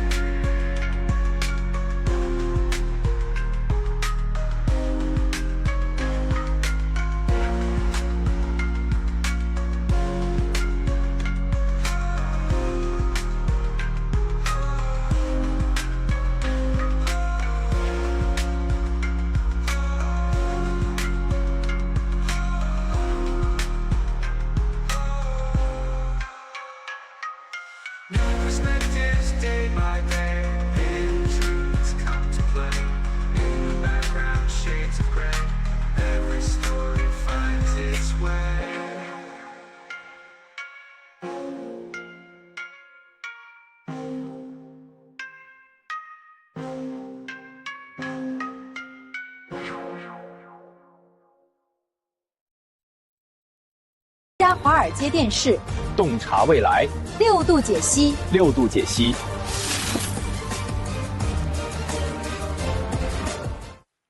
我们这里是华尔街电视的6度解析节目，希望这个节目能带给大家全世界第一流的观察，欢迎大家收看。今天我们来聊一个非常大也非常重要的话题，就是美国跟中国之间的经济竞争。这可不只是一场打打停停的贸易战哦，它其实更像一场马拉松，一场可能要跑上几十年甚至1个世纪的耐力赛。好，我们就一起来看看这场世纪博弈的背后到底是什么样的逻辑。为了把这场复杂的比赛说清楚，我们今天会分成6个部分。首先，我们会从最近的贸易战开始谈起，然后我会介绍一个超好用的分析框架，叫做地缘政治的4个 C。接着，我们就用这个框架来看看中国的强项和弱点，也顺便看看美国现在的状况。最后，我们一起来聊聊这场比赛的终局到底会是什么样子。好的，那我们就先从序幕开始看起。我想过去这1年多，大家应该都感觉到中美之间的贸易紧张局势是越来越高。但我想说的是，这真的不只是关税打来打去那么简单。我们可以从中观察到，中国的全球战略其实正在发生一个根本性的转变，这也预告了一场会更长期、更深刻的对抗。你看哦，这个时间线就很有意思了。美国一手出限制晶片，北京马上就回敬一招，禁止关键金属出口。美国威胁要加关税，北京就管制稀土出口。这里面透露出一个很清晰的模式，这不是乱打一通，而是很有策略的以牙还牙。北京的反应都是经过计算的，他们在展示肌肉的同时，也很聪明地留下了谈判的空间。所以你看，这背后传达的讯息就很清楚了，就是说中国愿意先痛一下，也要对美国施加长期的实质的压力。这场博弈的目标早就不是贸易逆差那点事了，这代表北京已经准备好要把他们在全球供应链里面的主导地位当成一张王牌拿出来打，来进行一场更长远的战略游戏。好，那问题就来了，在这场争夺全球主导权的长期比赛中，到底谁的赢面比较大？如果我们只看 GDP 啊、军队啊这些老指标，那可能就看不懂整个故事了。所以呢，我们需要一个全新的分析框架来帮助我们看懂这件事。为了更深入地的评估这场竞赛，我们接下来就要用一个我觉得非常好用的框架。这个框架可以帮助我们从4个关键的角度来分析一个国家的综合实力。我把它叫做地缘政治的4个 C。这4个 C 分别是什么呢？第一个 C 是 capacity， 也就是实力，白话一点讲就是大规模动员资源的能力。第二个 C 是 capital，资本，也就是用钱来影响世界的能力。第3个 C character， 品格，就是一个国家在国际上是怎么做人处事的。最后一个 C 是 credibility， 信誉，也就是别人到底信不信得过你。用这4个角度去看，我们就能看得更全面了。OK， 那接下来我们的路线就很清楚了。首先，我们会先来分析中国的硬实力，也就是实力跟资本这2个 C， 然后我们会转向它的软实力，来看看它的品格跟信誉怎么样。再来，我们会很快地用同样的框架看一下美国。最后，我们再来总结一下这场比赛的本质到底是什么。好，我们就先来看前面2个 C， 实力跟资本。中国的硬实力到底有多强？首先，我们来看实力。这个实力是建立在它庞大的人口跟工业资源上面的。讲到实力，中国最厉害的就是那个动员能力，规模跟速度都非常惊人。但重点不只是盖工厂、盖高铁，更重要的是人。大家看这个数字，中国每年培养大概360万名 STEM， 也就是理工科的毕业生，这个数字是美国的4倍多哦。你想想看，这个巨大的人才库就是他们未来科技战的本钱呢。不过凡事都有一体两面，对吧？中国这个超强的生产能力也带来一个大问题，这就是所谓的实力悖论。意思就是说，东西做得太多了，多到自己国内都消化不了，那怎么办？只好往国外卖。结果呢，就是跟其他贸易伙伴一直吵架，反而削弱了自己的影响力。所以你看，他最强的地方，也正是他最脆弱的地方。好，说完实力，我们来看第2个 C， 资本。这个数字33兆美元，这是中国的外汇存底，全世界第一。有这么多钱能干嘛？当然就是拿来投资，拿来借贷，用钱来影响别人。比方说，他们借钱给非洲国家，一方面可以推动人民币国际化，另一方面也是在帮自己的企业铺路，让他们在当地更好做事。但是，有钱就等于有金融影响力吗？这就不一定了。你看这个图，全世界的外汇存底里面，美元还是占了1半以上，那人民币呢？只有区2%，这个差距就很大了，也限制了中国的金融话语权。想要真正挑战美元，人民币得先让大家可以自由买卖、自由持有才行。这条路还很长。好，所以总结一下中国的硬实力，这其实就像一座冰山，水面上看，哇，很雄伟。工业规模、人才、外汇存底都很吓人，但水面下呢，藏着很多问题，产能过剩，国内需求不振，对美国市场的依赖，还有越来越严重的人口老化，这些全都是未来可能会撞上的暗礁。OK， 硬实力我们看完了，但一个国家强不强，不能只看这些硬邦邦的东西。接下来我们要看的就是比较软性的品格跟信誉。而这2个 C 可能就是中国比较弱的地方喽。这句话说得非常好，学习西方但不成为西方，就可以说是北京处理国际关系的核心思想。意思就是说，他们的作风很务实，不跟你谈太多意识形态，一切都是为了自己的国家利益。这样做的好处是可以找到很多生意上的伙伴，但坏处是很难交到那种可以交心的真朋友，也就是盟友。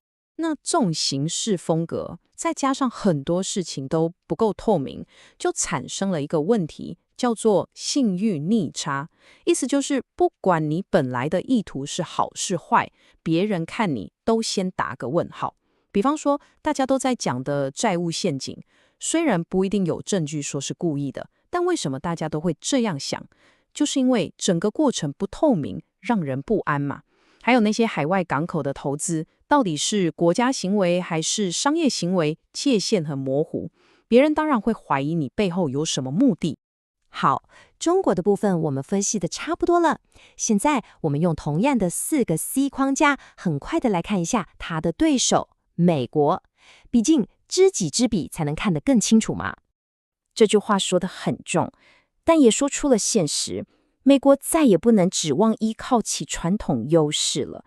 你想想二战以后，美国不管是在实力、资本还是信誉上，都是绝对的老大。那个黄金时代真的已经过去了。我们现在亲眼看到的，就是这些传统优势正在一点一点的流失。那为什么会这样呢？主要有几个原因。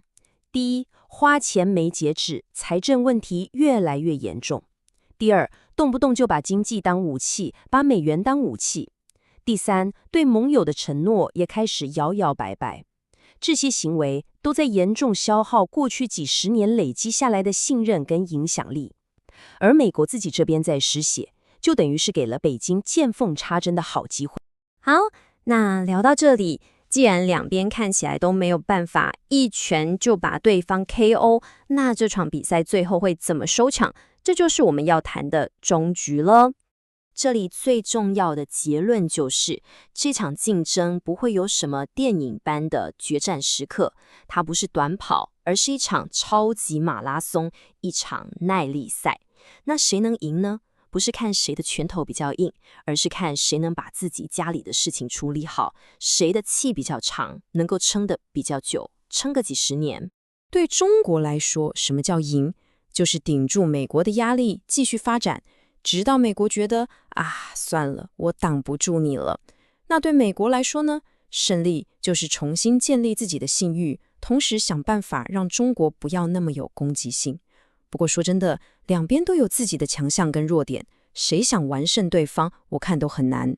所以这就带出了我们最后要留给大家思考的问题：在这场可能长达1个世纪的耐力赛里，到底什么才算是真正的赢呢？我们这里是华尔街电视的6度解析节目。这档节目的受众是一批愿意与全球一流思想同步的网友，希望大家给节目点赞，介绍给更多朋友。欢迎大家收看6度挑战，这是思辨型的世界观节目，由中国研究院主办，很多研究报告源自世界一流的大学、智库、媒体。好的，我们今天来深入聊一聊你提供的这些资料，他们来自2位可以说是重量级的学者，一位是诺贝尔经济学奖者得主，另一位是美国国家科学院的院士。坦白说，我读完这些内容之后，感觉相当震惊。他们揭示了一个关于美国的巨大悖论，就是说，美国有全世界最贵的医疗系统，人均支出遥遥领先，但国民的预期寿命却在所有富裕国家里几乎是垫底的。对，这个反差非常大。所以我们这次的目标就是帮你彻底弄清楚这背后到底发生了什么。这绝对不只是看病贵3个字就能解释的。没错。好，那我们先从最直观的数字开始吧，因为这些数字本身就很有冲击力。资料提到，美国的医疗支出吞噬了它 GDP 的18%。18%？对，18%，这几乎是整个国家经济产出的1/5了。什么概念呢？对，这个比例非常惊人。然后为了让你对这个数字有更具体的感受，资料里还做了几个对比。2017年，美国人均的医疗花费是10739美元，1万多美元。对，这个数字是美国同一年国防开支的整整4倍。4倍？对，然后是教育开支的3倍。也就是说，美国在每个人健康上花的钱，比花在那个坦克、航母和学校上的钱加起来还要多得多。哇，这就引出了最核心的那个问题，花了这么多钱，理应换来最好的健康结果，对吧？按理说是这样，但现实恰恰相反。资料里的图表显示的一清二楚，美国的人均预期寿命不光是常年落后于其他发达国家，而且这个差距还在不断的拉大。是的，比如说瑞士2017年的人均寿命比美国长了5.1年，但他们的医疗支出反而少了30%。所以钱花的最多，效果却不好。这笔巨款到底去哪儿了？蒸发了吗？这正是问题的关键。就是一个常见的误解是，以为美国人花了这么多钱，是因为他们看的病更多，或者做的检查更多，对，用的服务更多。对，但资料用数据否定了这一点。实际上，美国人均的医生和护士数量并不占优势，甚至更少。哦，还更少？是的，住院天数也比大多数国家要短。所以，高昂的支出并没有换来更多的医疗服务。钱的问题不在于数量，而在于价格。价格，你的意思是，同样的服务，同样的产品，在美国就是卖得更贵？没错，而且不是一般的贵，是惊人的贵。资料里列了一系列让人瞠目结舌的对比。比如说，首先是人的价格，医生的薪资。美国医生的平均工资几乎是其他发达国家医生平均工资的2倍。2倍？而且，美国医学会通过严格限制医学院的招生名额，人为的制造供给稀缺，从而保证了医生这个群体的高收入。等一下，这就像一个高端俱乐部故意不让那么多人进来，来保证每个会员的特殊地位一样。可以这么理解。然后是药品的价格，这个更夸张。大约是其他国家的3倍。3倍？资料里举了一个例子，一种很常见的降胆固醇药叫瑞舒伐他汀，在美国1个月的花费是86美元。你猜在澳大利亚是多少钱？多少？9美元。9？哇，差了将近10倍。为了同一种药，这怎么可能被容忍？这个我们后面会聊到为什么它能被容忍。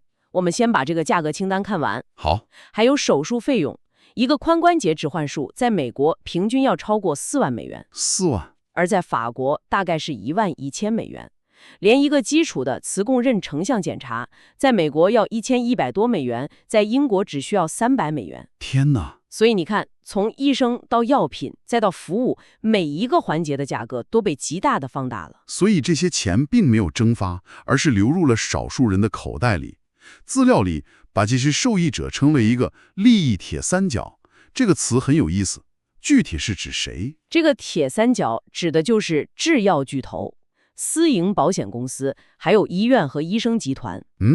他们形成了一个非常强大的利益共同体，像一个组织严密的卡特尔，共同协作，把整个医疗体系的价格推向了一个令人难以适尽的高度，把它变成了一门生意。对，一门极其有利可图的生意，而不是一项公共服务。好，所以直接的医疗费用就是被这个铁三角给抬高了。但我觉得这些资料真正深刻的地方，是它指出了这个体系的危害远远不止于此。是的。它不仅仅是在你生病的时候让你破产，更像一条巨大的经济绦虫，在你看不见的地方悄悄地吸食着整个社会的养分。这个比喻非常精准，它揭示了医疗系统最隐蔽也是破坏力最大的影响。它在间接地压榨普通人的收入，摧毁他们的工作机会。资料里提到了一个概念，叫诺丁汉郡治安官式的再分配。诺丁汉郡治安官就是罗宾汉故事里那个大反派，专门搜刮民脂民膏的那个。所以这个比喻是说，这个系统在合法的劫贫济富。完全正确。对绝大多数有工作的美国人来说，他们的医疗保险是由雇主提供的，这听起来像是一项福利，对吧？对啊。但关键是，羊毛出在羊身上。雇主为员工支付的每一分钱高昂保费，最终都会以一种形式转嫁到员工身上。最主要的方式就是压低你的工资增长。也就是说，本来公司可以发给我的工资，现在被拿去付保险费了。这是如此。书里举了一个非常扎心的例子，一个典型的4口之家，在10年时间里，家庭收入中位数从76000美元增长到了99000美元。表面上看，增长了2万多，好像还不错。对，看着还行。但实际上呢，这增加的收入几乎全部被同期上涨的保费费和各种医疗自付费用给吃掉了。全部算到最后，10年间，这个家庭真正能拿到手的净增长只有区95美元。10年95美元，平均1年还不到10块钱，这太荒谬了。就是这么荒谬。你以为你的生活在变好，但实际上你的收入增长是一个幻觉，钱在你看到它之前就已经被这个医疗绦虫给吸走了。这还只是对那些有稳定工作的人的影响，更深层次的破坏在于高昂的医保成本正在系统性的摧毁好工作。怎么说？尤其是那些低技术门槛的岗位。资料里有一位公司高管的现身说法，当公司面临医保费用大幅上涨的压力时，他们会怎么做？裁员。对。他们会聘请顾问来削减人头，也就是裁员，或者他们会把餐厅、安保、清洁这些非核心的业务外包出去。这招很聪明啊，把支付医保的责任连同员工一起外包给了那些通常不提供福利的外包公司。是的。这就导致了一个恶性循环，一个本来在公司内部有稳定福利的清洁工岗位，变成了一个在外包公司时薪更低、没有任何医疗保险的差工作。长此以往，整个社会的就业质量都在下降。这种影响是系统性的，它甚至绑架了政府的财政，连政府都受影响。对，资料显示，从2008年到2008年。各州政府预算中用于穷年医疗补助计划的支出比例从 20.5% 飙升到了 29.7%。哇，那钱都花在这儿了，其他地方的钱必然会减少。没错，此消彼长，同期用于中小学教育的支出比例则从 22% 下降到了 19.6%。你想想这意味着什么？最终是孩子们的教育资源，是更该用于改善公路、桥梁这些基础设施的资金，在为这个臃肿昂贵的医疗系统买单。它损伤的是整个社会的未来。所以，这已经远远超出了一个经济问题或者医疗问题的范畴了。它正在从根基上侵蚀整个社会的健康。对，这就引出了我们必须面对的核心疑问：既然这个系统问题如此之大，几乎人人都是受害者，为什么它还能这么顽固地存对下去？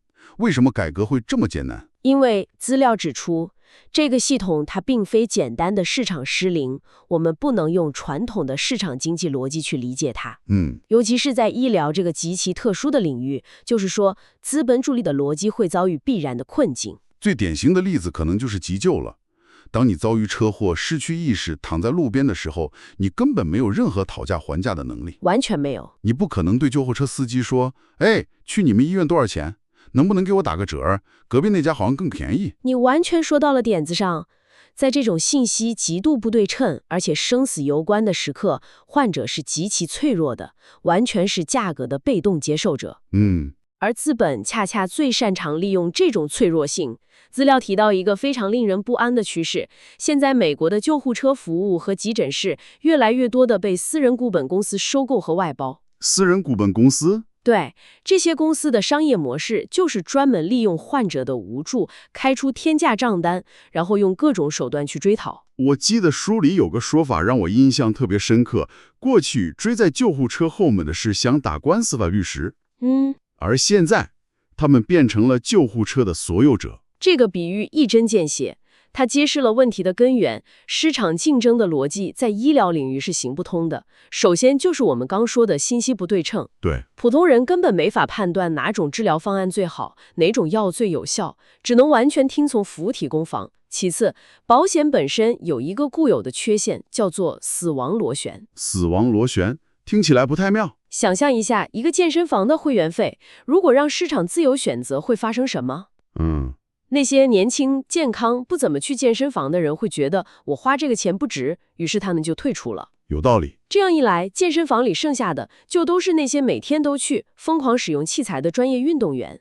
为了维持运营，健身房只能大幅提高会员费，而更高的费用又会吓跑更多普通人。我明白了。最终，健身房就只剩下最昂贵的那批客户，然后很快就会因为成本过高而倒闭。我明白了。保险也是一个道理，如果让健康的人都退出，那保险池里就只剩下病人，保费就会涨上天，最后整个系统就崩溃了。完全正确。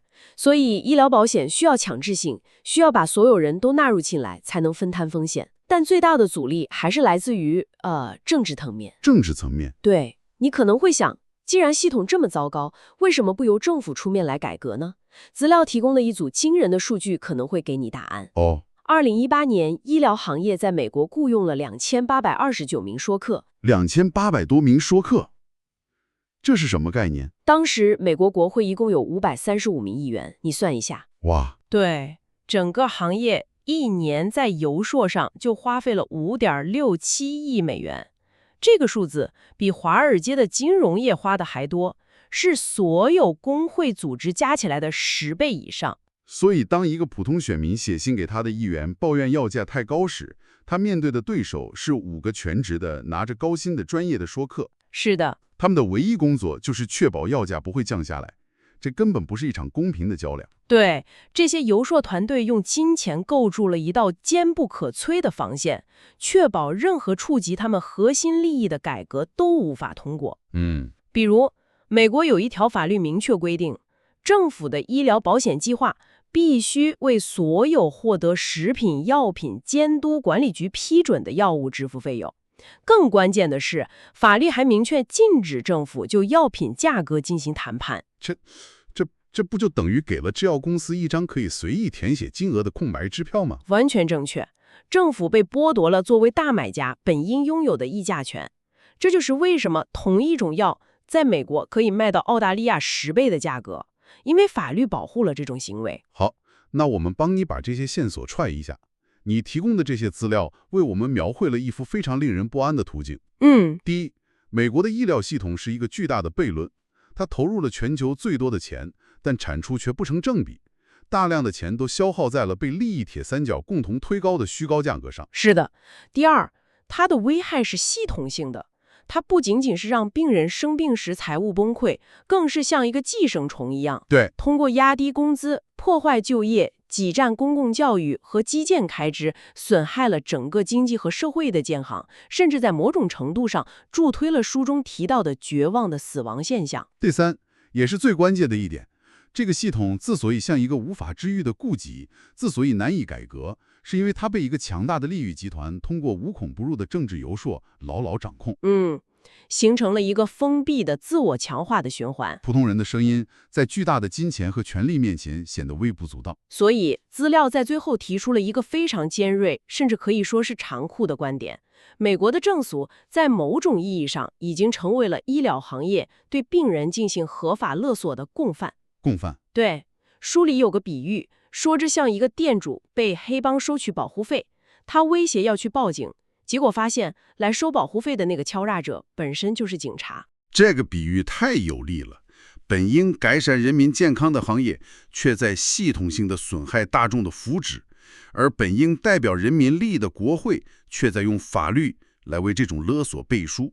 这就解释了为什么一个几乎人人都痛恨的系统，却能如此稳固地运行下去。因为它最大的成本被巧妙地隐藏了。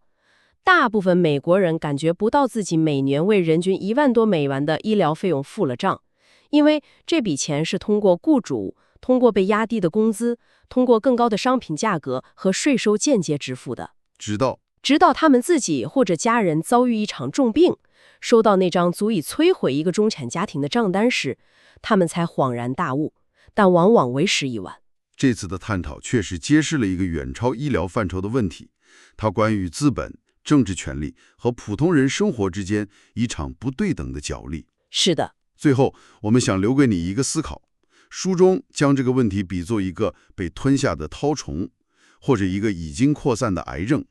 如果一个系统的设计初衷已经不是为了解决它本应解决的问题，也就是促进健康，而是为了让少数人持续稳定的获益，那么我们应该期待从这个系统内部进行修修补补的修复，还是说我们需要一种完全不同的，甚至是颠覆性的思路？谢谢大家观看6度挑战节目，对我们讨论的内容，请发表您的见解。请别忘了给我们节目点赞，支持这档优质的思想竞赛节目持续下去。我们以有您这样的优质观众而自豪。Over the next few days, we'll focus on where the puck is going. You like that, Mark? Okay. Where the puck is going next in the global economy, which makes this a fitting moment to introduce a former hockey player, the Prime Minister of Canada, Mark Carney. The ability to remain calm in fast-moving, high-pressure moments has defined Mark's career. In 2008, he led the Bank of Canada and helped steer his economy through the worst market turmoil in all our lives, in our generation. In the aftermath of Brexit, he became the first non-Brit to serve as a governor of the Bank of England. And last year, he was elected very deservingly as Prime Minister for Canada at what may be one of the most pivotal moments in modern Canadian history. Today, Prime Minister Carney is focused on making Canada a place where it's easier to build, simpler to trade, smarter to invest in, and build more unity across its nation. For 41 million Canadians, the world's 10th largest economy, he is a steady and thoughtful leader, and I am proud to call him a friend. Please join me in welcoming Prime Minister of Canada, Mark Carney.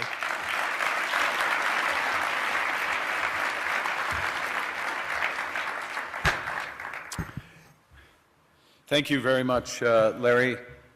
I'm going to start in French, and then I'll switch back to English. Merci, Larry. C'est un plaisir et un devoir d'être parmi vous en ce point tournant pour le Canada et pour le monde. Et je parlerai aujourd'hui de la rupture de l'ordre mondial, de la fin d'une fiction agréable et du début d'une réalité brutale, où la géopolitique des grandes puissances n'est soumise à aucune contrainte. Mais je vous soumets, par ailleurs, que les autres pays, en particulier les puissances moyennes comme le Canada, ne sont pas impuissants. Ils possèdent la capacité de construire une nouvelle ordre qui intègre nos valeurs, comme le respect des droits humains, le développement durable, la solidarité, la souveraineté et l'intégrité territoriale des États. La puissance des moins puissants commence par l'honnêteté. It seems that every day we're reminded that we live in an era of great power rivalry, that the rules-based order is fading, that the strong can do what they can and the weak must suffer what they must.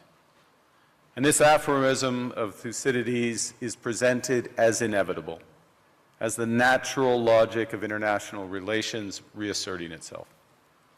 And faced with this logic, there is a strong tendency for countries to go along to get along, to accommodate, to avoid trouble, to hope that compliance will buy safety. Well, it won't. So what are our options? In 1978, the Czech dissident Václav Havel, later president, wrote an essay called The Power of the Powerless. And in it, he asked a simple question: how did the communist system sustain itself? And his answer began with the greengrocer.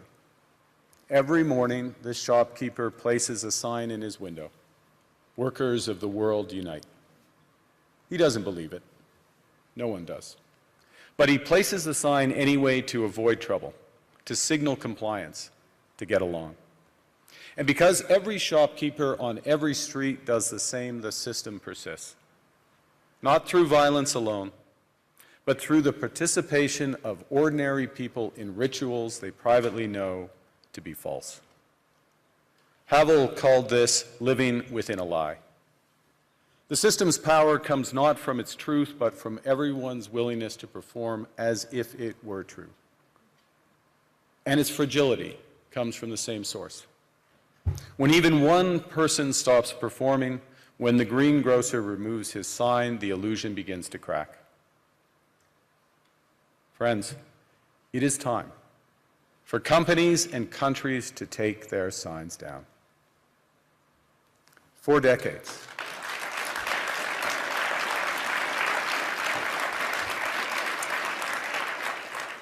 For decades, countries like Canada prospered under what we called the rules-based international order. We joined its institutions, we praised its principles, we benefited from its predictability. And because of that, we could pursue values-based foreign policies under its protection. We knew the story of the international rules-based order was partially false, that the strongest would exempt themselves when convenient, that trade rules were enforced asymmetrically. And we knew that international law applied with varying rigor depending on the identity of the accused or the victim. This fiction was useful. And American hegemony in particular helped provide public goods, open sea lanes, a stable financial system, collective security, and support for frameworks for resolving disputes. So we placed the sign in the window. We participated in the rituals. And we largely avoided calling out the gaps between rhetoric and reality. This bargain no longer works. Let me be direct.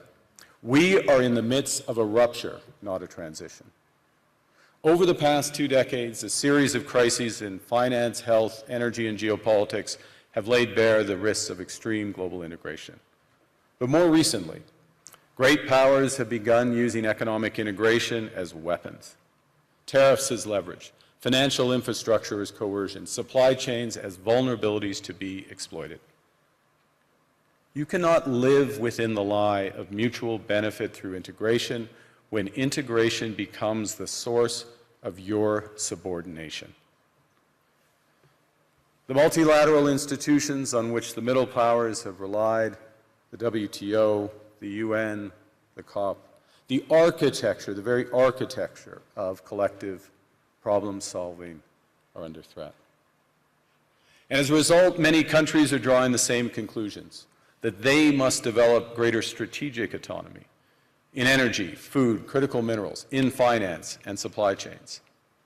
And this impulse is understandable. A country that can't feed itself, fuel itself, or defend itself has few options. When the rules no longer protect you, you must protect yourself. But let's be clear-eyed about where this leads. A world of fortresses will be poorer, more fragile, and less sustainable. And there's another truth. If great powers abandon even the pretense of rules and values for the unhindered pursuit of their power and interests, the gains from transactionalism will become harder to replicate. Hegemons cannot continually monetize their relationships. Allies will diversify to hedge against uncertainty. They'll buy insurance, increase options, in order to rebuild sovereignty. Sovereignty that was once grounded in rules but will increasingly be anchored in the ability to withstand pressure. This room knows this is classic risk management. Risk management comes at a price. But that cost of strategic autonomy, of sovereignty, can also be shared. Collective investments in resilience are cheaper than everyone building their own fortresses. Shared standards reduce fragmentations. Complementarities are positive sum. And the question for middle powers like Canada is not whether to adapt to the new reality. We must. The question is whether we adapt by simply building higher walls or whether we can do something more ambitious. Now, Canada was amongst the first to hear the wake-up call, leading us to fundamentally shift our strategic posture. Canadians know that our old, comfortable assumptions that our geography and alliance memberships automatically conferred prosperity and security, that assumption is no longer valid. And our new approach rests on what Alexander Stubb, the President of Finland, has termed value-based realism. Or to put another way, we aim to be both principled and pragmatic. Principled in our commitment to fundamental values, sovereignty, territorial integrity, the prohibition of the use of force except when consistent with the UN Charter, and respect for human rights. And pragmatic in recognizing that progress is often incremental, that interests diverge, that not every partner will share all of our values. So we're engaging broadly, strategically, with open eyes. We actively take on the world as it is, not wait around for a world we wish to be. We are calibrating our relationships so their depth reflects our values. And we're prioritizing broad engagement to maximize our influence, given the fluidity of the world at the moment, the risks that this poses, and the stakes for what comes next. And we are no longer just relying on the strength of our values, but also the value of our strength. We are building that strength at home. Since my government took office, we have cut taxes on incomes, on capital gains, and business investment. We have removed all federal barriers to interprovincial trade. We are fast-tracking $1 trillion of investments in energy, AI, critical minerals, new trade corridors, and beyond. We're doubling our defense spending by the end of this decade, and we're doing so in ways that build our domestic industries. And we are rapidly diversifying abroad.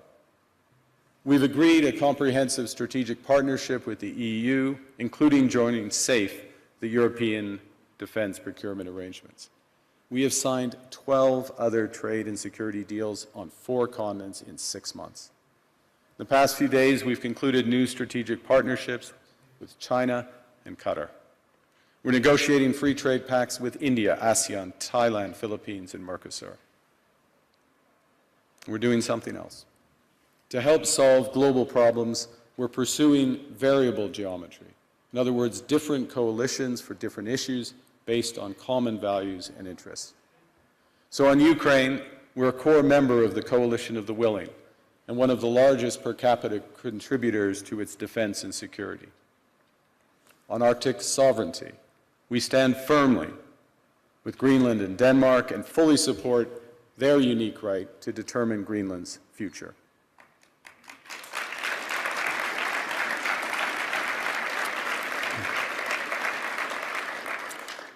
Our commitment to NATO's Article 5 is unwavering.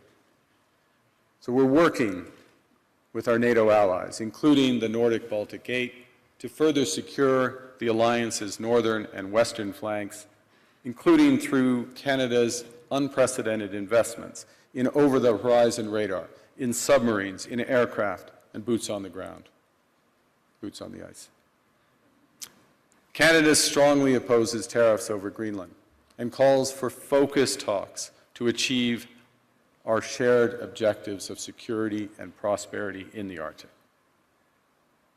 On plurilateral trade, we're championing efforts to build a bridge between the Trans-Pacific Partnership and the European Union, which would create a new trading bloc of 1.5 billion people. On critical minerals, we're forming buyers' clubs anchored in the G7 so that the world can diversify away from concentrated supply. And on AI, we're cooperating with like-minded democracies to ensure that we won't ultimately be forced to choose between hegemons and hyperscalers. This is not naive multilateralism, nor is it relying on their institutions. It's building coalitions that work, issues by issue, with partners who share enough common ground to act together. In some cases, this will be the vast majority of nations. What it's doing is creating a dense web of connections across trade, investment, culture, on which we can draw for future challenges and opportunities. I argue the middle powers must act together because if we're not at the table, we're on the menu. But I'd also say that great powers can afford for now to go it alone. They have the market size, the military capacity, and the leverage to dictate terms. Middle powers do not. But when we only negotiate bilaterally with a hegemon, we negotiate from weakness. We accept what's offered. We compete with each other to be the most accommodating. This is not sovereignty. It's the performance of sovereignty while accepting subordination. In a world of great power rivalry, the countries in between have a choice: compete with each other for favor, or to combine to create a third path with impact. We shouldn't allow the rise of hard power to blind us to the fact that the power of legitimacy, integrity, and rules will remain strong if we choose to wield them together. Which brings me back to Havel. What does it mean for middle powers to live the truth? Well, first, it means naming reality. Stop invoking rules-based international order as though it still functions as advertised. Call it what it is, a system of intensifying great power rivalry where the most powerful pursue their interests using economic integration as coercion. It means acting consistently, applying the same standards to allies and rivals. When middle powers criticize economic intimidation from one direction but stay silent when it comes from another, we are keeping the sign in the window. It means building what we claim to believe in. Rather than waiting for the old order to be restored, it means creating institutions and agreements that function as described. And it means reducing the leverage that enables coercion. That's building a strong domestic economy. It should be every government's immediate priority. And diversification internationally is not just economic prudence, it's a material foundation for honest foreign policy, because countries earn the right to principled stands by reducing their vulnerability to retaliation. So Canada. Canada has what the world wants. We are an energy superpower. We hold vast reserves of critical minerals. We have the most educated population in the world. Our pension funds are amongst the world's largest and most sophisticated investors. In other words, we have capital, talent. We also have a government with immense fiscal capacity to act decisively. And we have the values to which many others aspire. Canada is a pluralistic society that works. Our public square is loud, diverse, and free. Canadians remain committed to sustainability. We are a stable and reliable partner in a world that is anything but. A partner that builds and values relationships for the long term. And we have something else. We have a recognition of what's happening and a determination to act accordingly. We understand that this rupture calls for more than adaptation. It calls for honesty about the world as it is. We are taking the sign out of the window. We know the old order is not coming back. We shouldn't mourn it. Nostalgia is not a strategy. But we believe that from the fracture, we can build something bigger, better, stronger, more just. This is the task of the middle powers. The countries that have the most to lose from a world of fortresses and the most to gain from genuine cooperation. The powerful have their power. But we have something too. The capacity to stop pretending, to name reality, to build our strength at home, and to act together. That is Canada's path. We choose it openly and confidently, and it is a path wide open to any country willing to take it with us. Thank you very much.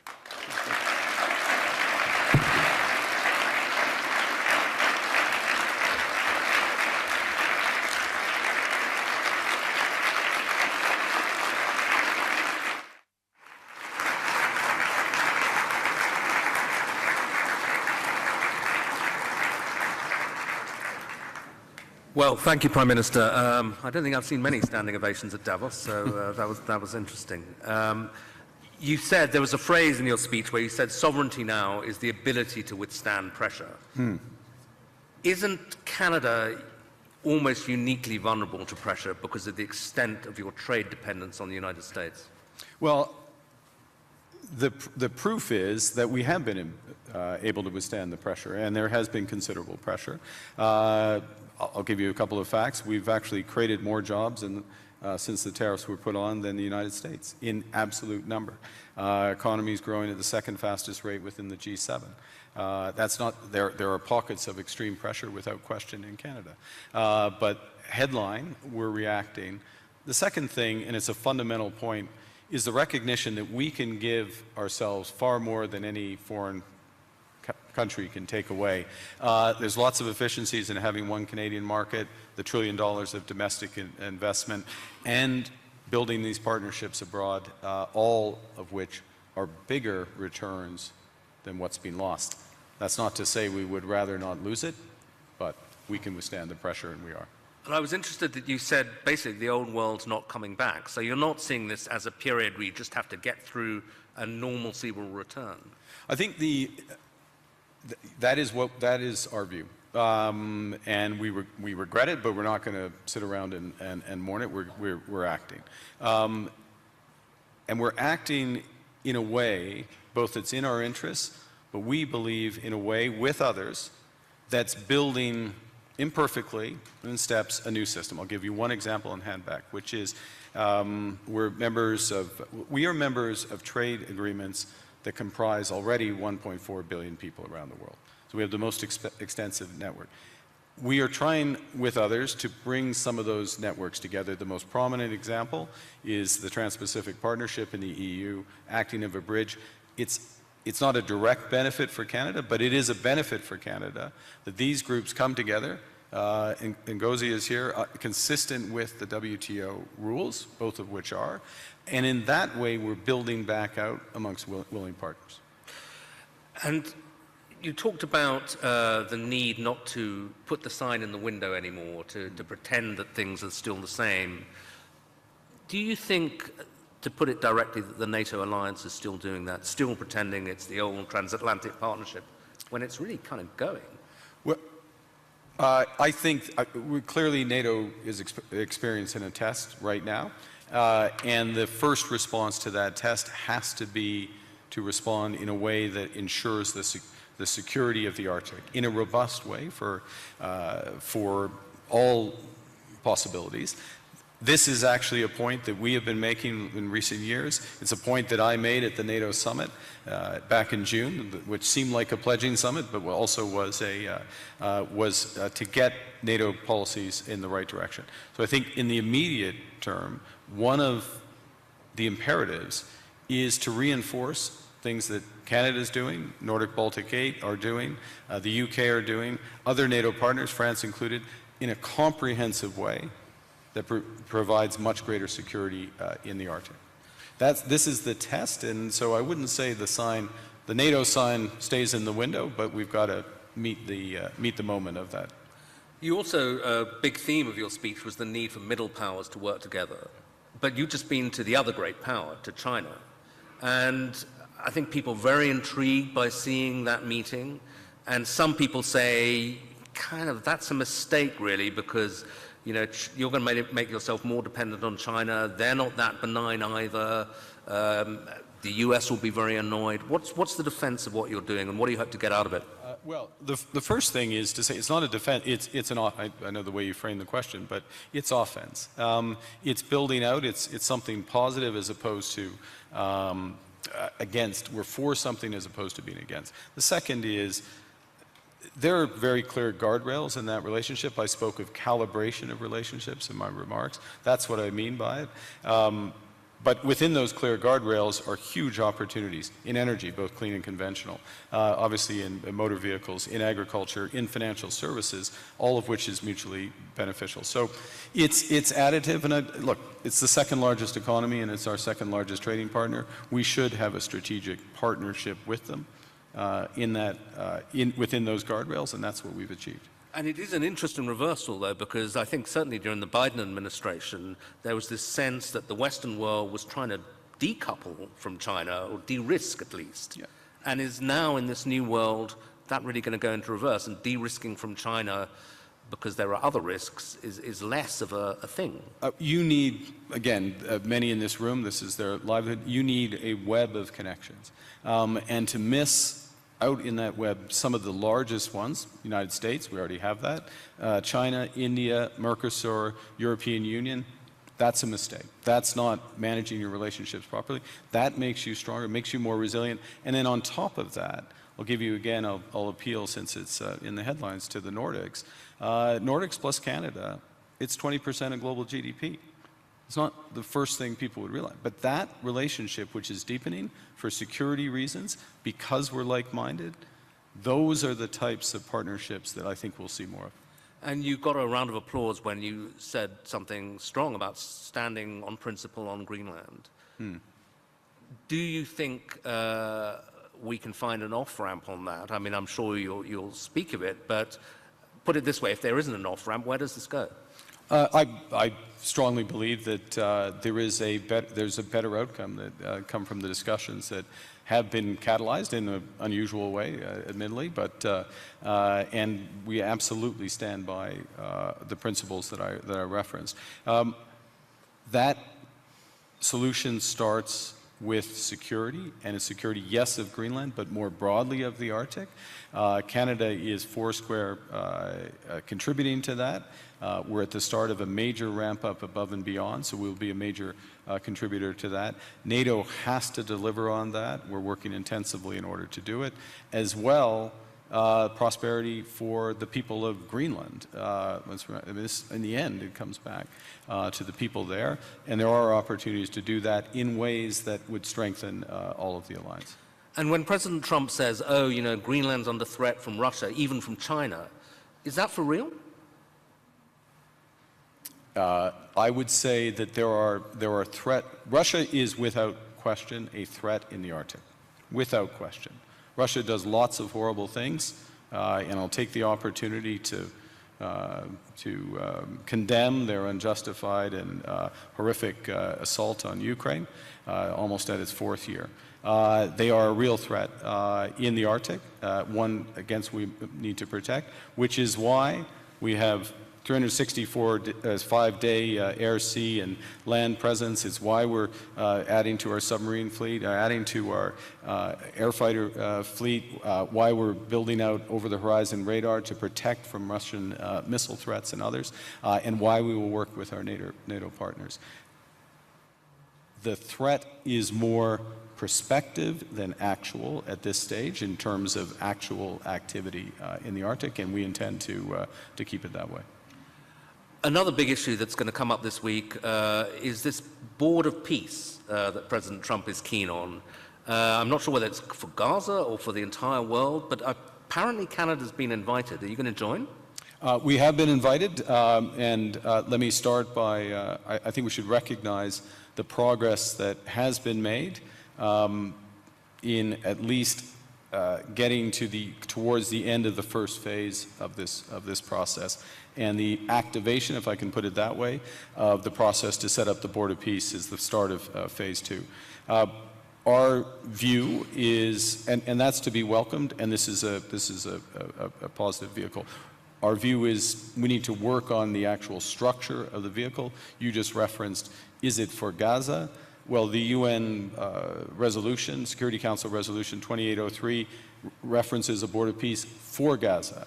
That's where we see it becoming immediately operative, and it needs to be, in our view, it's better to be designed in that way for the immediate needs there. There are many other needs around the world, first point. Second point, it needs to coincide with the immediate full flow of humanitarian aid into Gaza. We are still not where we need to be. Conditions still are horrific, so that needs to come alongside.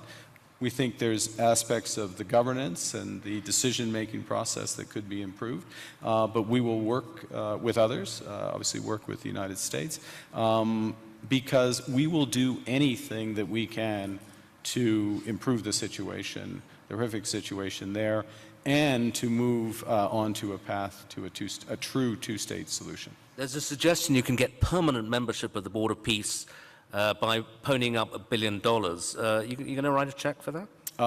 We would write checks and deliver in kind to improve the welfare of the people of Palestine. But we want to see it delivered direct to those outcomes promoting peace, and so the mechanics and how it works that way. Okay, final question. President Trump and a lot of people who agree with him condemn globalism a lot. And I suspect, you know, you would be the kind of epitome of a globalist. You know, you worked for Goldman Sachs, I believe. You were a central banker. You know, you're comfortable and lived in several countries. Is globalism, first of all, is it a thing? And is it over? I think, well, look, understanding how the world works, having an appreciation for other cultures, understanding the connections, and being able to, or at least appreciating ways that how we connect, whether it's through technology, trade, investment, culture, can enrich our lives, and that's a good thing, and also help solve problems. Being detached from where you live and the broader needs of society, there is an epithet for that. I don't know that the G word is the one. There's certainly what we're finding, and to go back to the points I was making, is that there are a number of like-minded countries that want to work through partnership to achieve those goals for their citizens and for the world more broadly. The call is for more to recognize what's really going on right now, and to pool their resources to the benefit of citizens. So it won't be global, it won't cover the globe, but it will be more powerful. Okay, Prime Minister, thank you very much indeed. Good afternoon, everybody, and welcome. I guess we don't have enough seats today. Wow. In the last quarter century, a sitting president of the United States has come to Davos only twice. Both times it was Donald Trump. So when I asked to serve in this new role that I have, he was one of the first leaders I called and invited to return. I first met the president about 25 years ago, but I worked most closely with him during the early months of COVID. This was March 2020. Markets were under extreme stress. Some economists were warning we could be headed towards a second Great Depression. What stood out to me during the extraordinary period was a president's willingness to bring together people from governments, from business, across institutions, across perspective, to think differently, and importantly, to act decisively. That instinct to act, especially in pivotal moments, is one reason I think he values the World Economic Forum.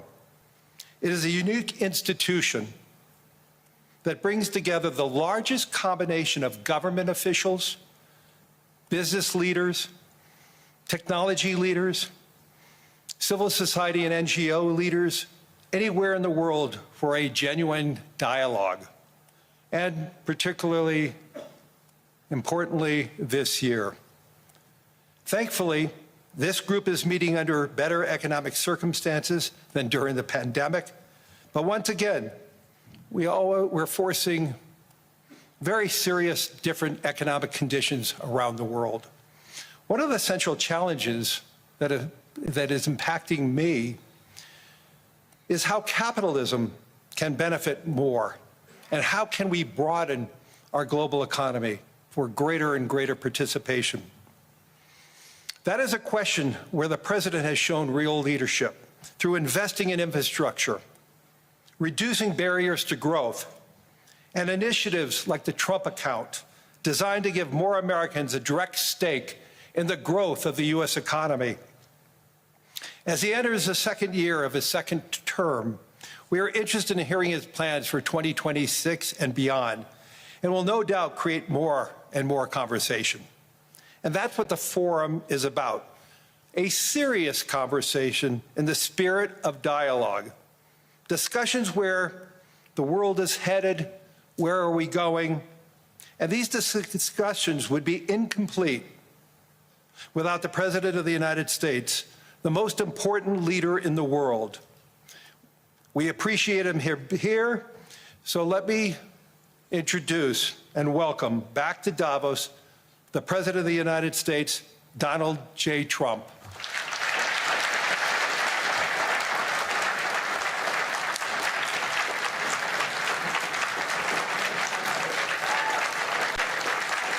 Just last April, and with my growth and tariff policies, it should be much higher. I really believe we can be much higher than that.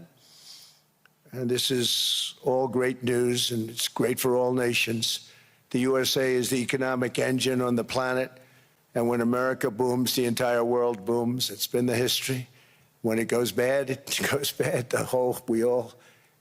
You all follow us down, and you follow us up, and we're at a point that I don't believe we've ever been. I never thought we could do it this quickly. My biggest surprise is I thought it would take more than a year, maybe like a year and 1 month. But it's happened very quickly. This afternoon, I want to discuss how we have achieved this economic miracle, how we intend to raise living standards for our citizens to levels never seen before, and perhaps how you too and the places where you come from can do much better by following what we're doing, because certain places in Europe are not even recognizable, frankly, anymore. They're not recognizable.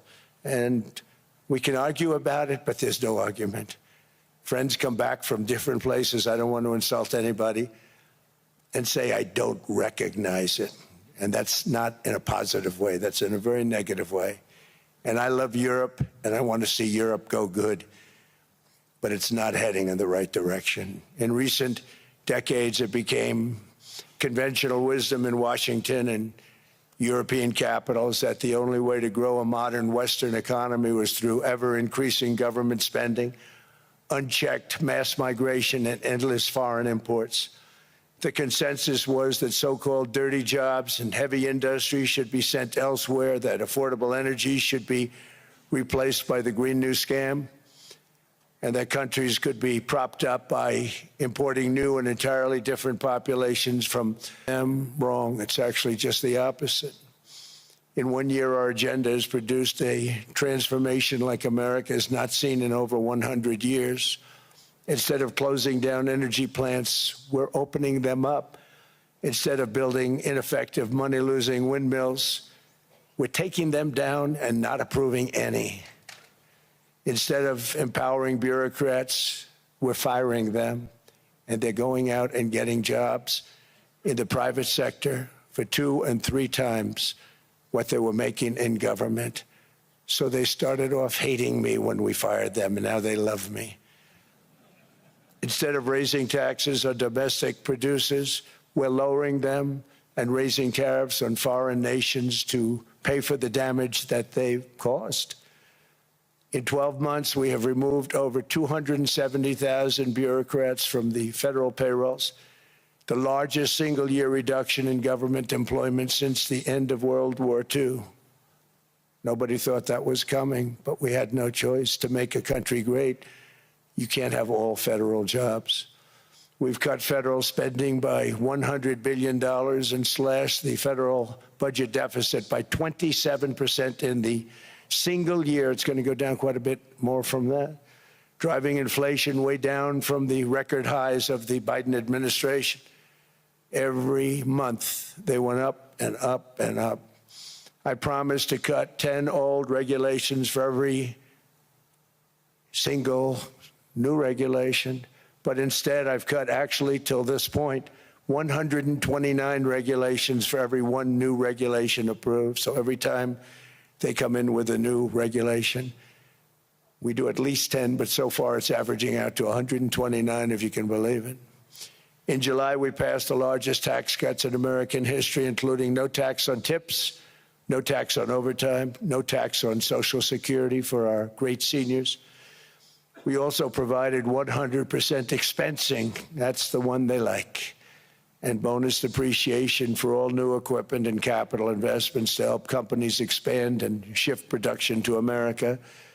They are so in love with that. They build a plant, they're able to deduct it immediately, the whole thing, rather than waiting 38 to 41 years in the old days.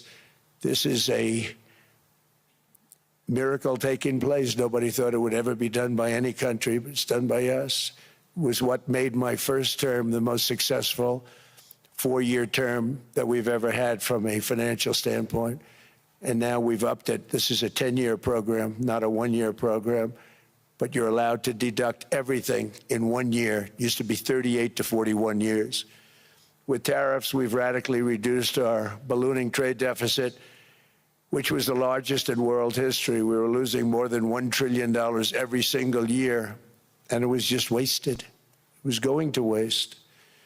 But in 1 year, I slashed our monthly trade deficit by a staggering 77%. And all of this with no inflation, something everyone said could not be done. There were a couple of brilliant people that actually thought I was doing the right thing. I thought I was doing the right thing. Now they all think I'm doing the right thing because they can't believe the numbers. American exports are now up by more than $150 billion. Domestic steel production is up by 300,000 tons a month, and it's doubling over the next 4 months. It's doubling and tripling, and we have steel plants being built all over the country. Nobody thought they'd see that. Factory construction is up by 41%, and that number is really going to skyrocket right now because that's during a process that they're putting in to get their approvals, and we've given very, very quick, fast approvals. In the process, we've made historic trade deals with partners covering 40% of all U.S. trade. Some of the greatest companies and countries in the world. We have countries as our partner, too. The European nations, Japan, South Korea. They're our partners. They've gone into massive deals with us, especially on oil and gas. And these agreements raise growth and cause stock markets to boom, not only in the U.S., but virtually every country that came to make a deal, because, as you've learned, when the United States goes up, you follow. It's really become a staple. In America, I've stopped. We've been given great cooperation. Once the attack ended, and they said, let's make a deal. More people should do that. But Venezuela is going to make more money in the next 6 months than they've made in the last 20 years. Every major oil company is coming in with us. It's amazing. It's a beautiful thing to see. The leadership of the country has been very good. They've been very, very smart. The price of gasoline is now below $2.50 a gallon in many states, $2.30 a gallon in most states. Then we'll soon be averaging less than $2 a gallon. In many places, it's already down even lower, $1.95 a gallon. Numerous states are at $1.99, numbers that nobody has heard for years. Actually, since my last administration, we got it down to around those numbers. I've signed an order directing and approval of many new nuclear reactors. We're going heavy into nuclear. I was not a big fan because I didn't like the risk, the danger, but they have the progress they've made with nuclear is unbelievable, and the safety progress they've made is incredible. We're very much into the world of nuclear energy, and we can have it now at good prices and very, very safe. And we're leading the world in AI by a lot. We're leading China by a lot. I think President Xi respects what we've done, in part because I've allowed these big companies building these massive buildings to build their own electric capacity. They're building their own power plants, which, when added up, is more than any country anywhere in the world is doing. I read recently an article in the Wall Street Journal that China's creating so much energy, and they are. I got to hand it to them. But we're creating as much or more, and we're letting them do that. I'm very proud of it. It was my idea. I said, you can't create this much energy. We needed more than double the energy currently in the country just to take care of the AI plants. And I said, we can't do that. We have an old grid system. And I came up with the idea, you people are brilliant. You have a lot of money. Let's see what you can do. You can build your own electric generating plants. And they looked at me. They didn't believe me. All of the names that are, I think, in the room right now, if you want to know the truth, they didn't believe it. And I said, no, you can't. They came back 2 weeks and they didn't have the plant. They said, we thought you were kidding. I said, no, not only am I not kidding, you're going to have your approvals within 2 weeks. I always say nuclear will take 3 weeks. But most aren't going that. They're going oil and gas. They're even going coal in some cases. Because of my landslide election victory, the United States avoided the catastrophic energy collapse which befell every European nation. that pursued the Green New Scam, perhaps the greatest hoax in history. The Green New Scam, windmills all over the place, destroy your land, destroy your land. Every time that goes around, you lose $1,000. You're supposed to make money with energy, not lose money. Here in Europe, we've seen the fate that the radical left tried to impose on America. They tried very hard. Germany now generates 22% less electricity than it did in 2017, and it's not the current chancellor's fault. He's solving the problem. He's going to do a great job. But what they did before he got there, I guess that's why he got there. And electricity prices are 64% higher. The United Kingdom produces just 1/3 of the total energy from all sources that it did in 1999. Think of that, 1/3. And they're sitting on top of the North Sea, one of the greatest reserves anywhere in the world, but they don't use it. And that's one reason why their energy has reached catastrophically low levels with equally high prices. High prices, very low levels. Think of that, 1/3.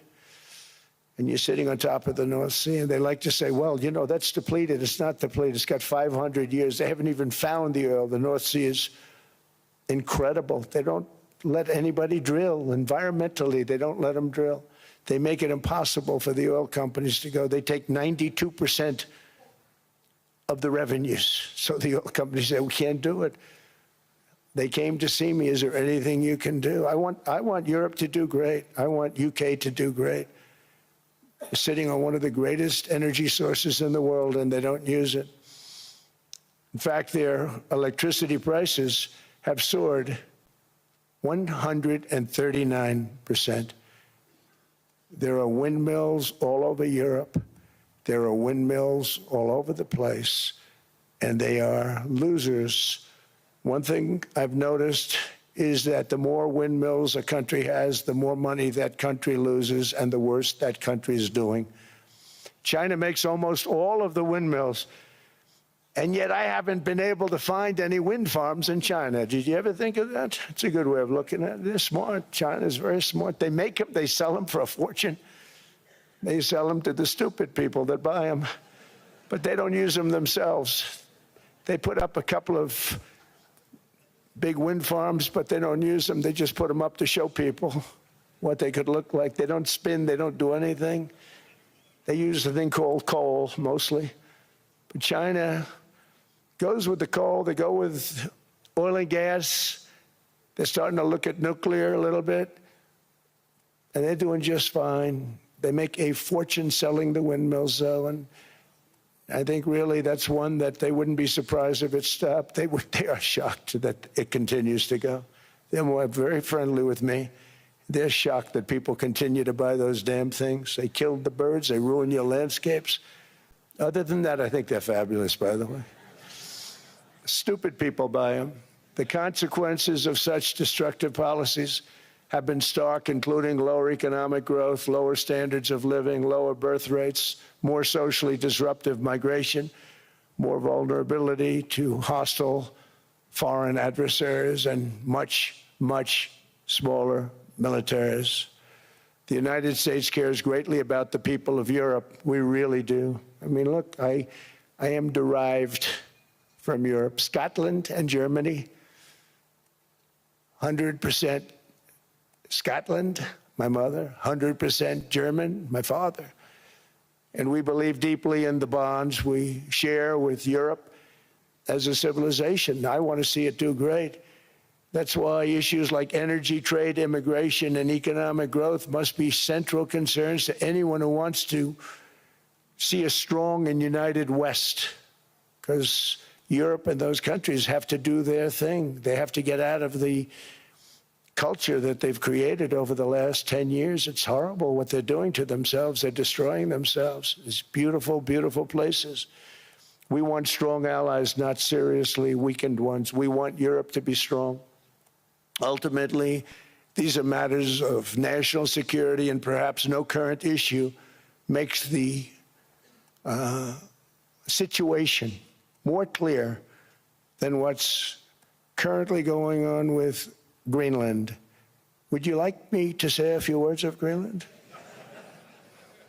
I was going to leave it out of the speech, but I think I would have been reviewed very negatively. I have tremendous respect for both the people of Greenland and the people of Denmark, tremendous respect.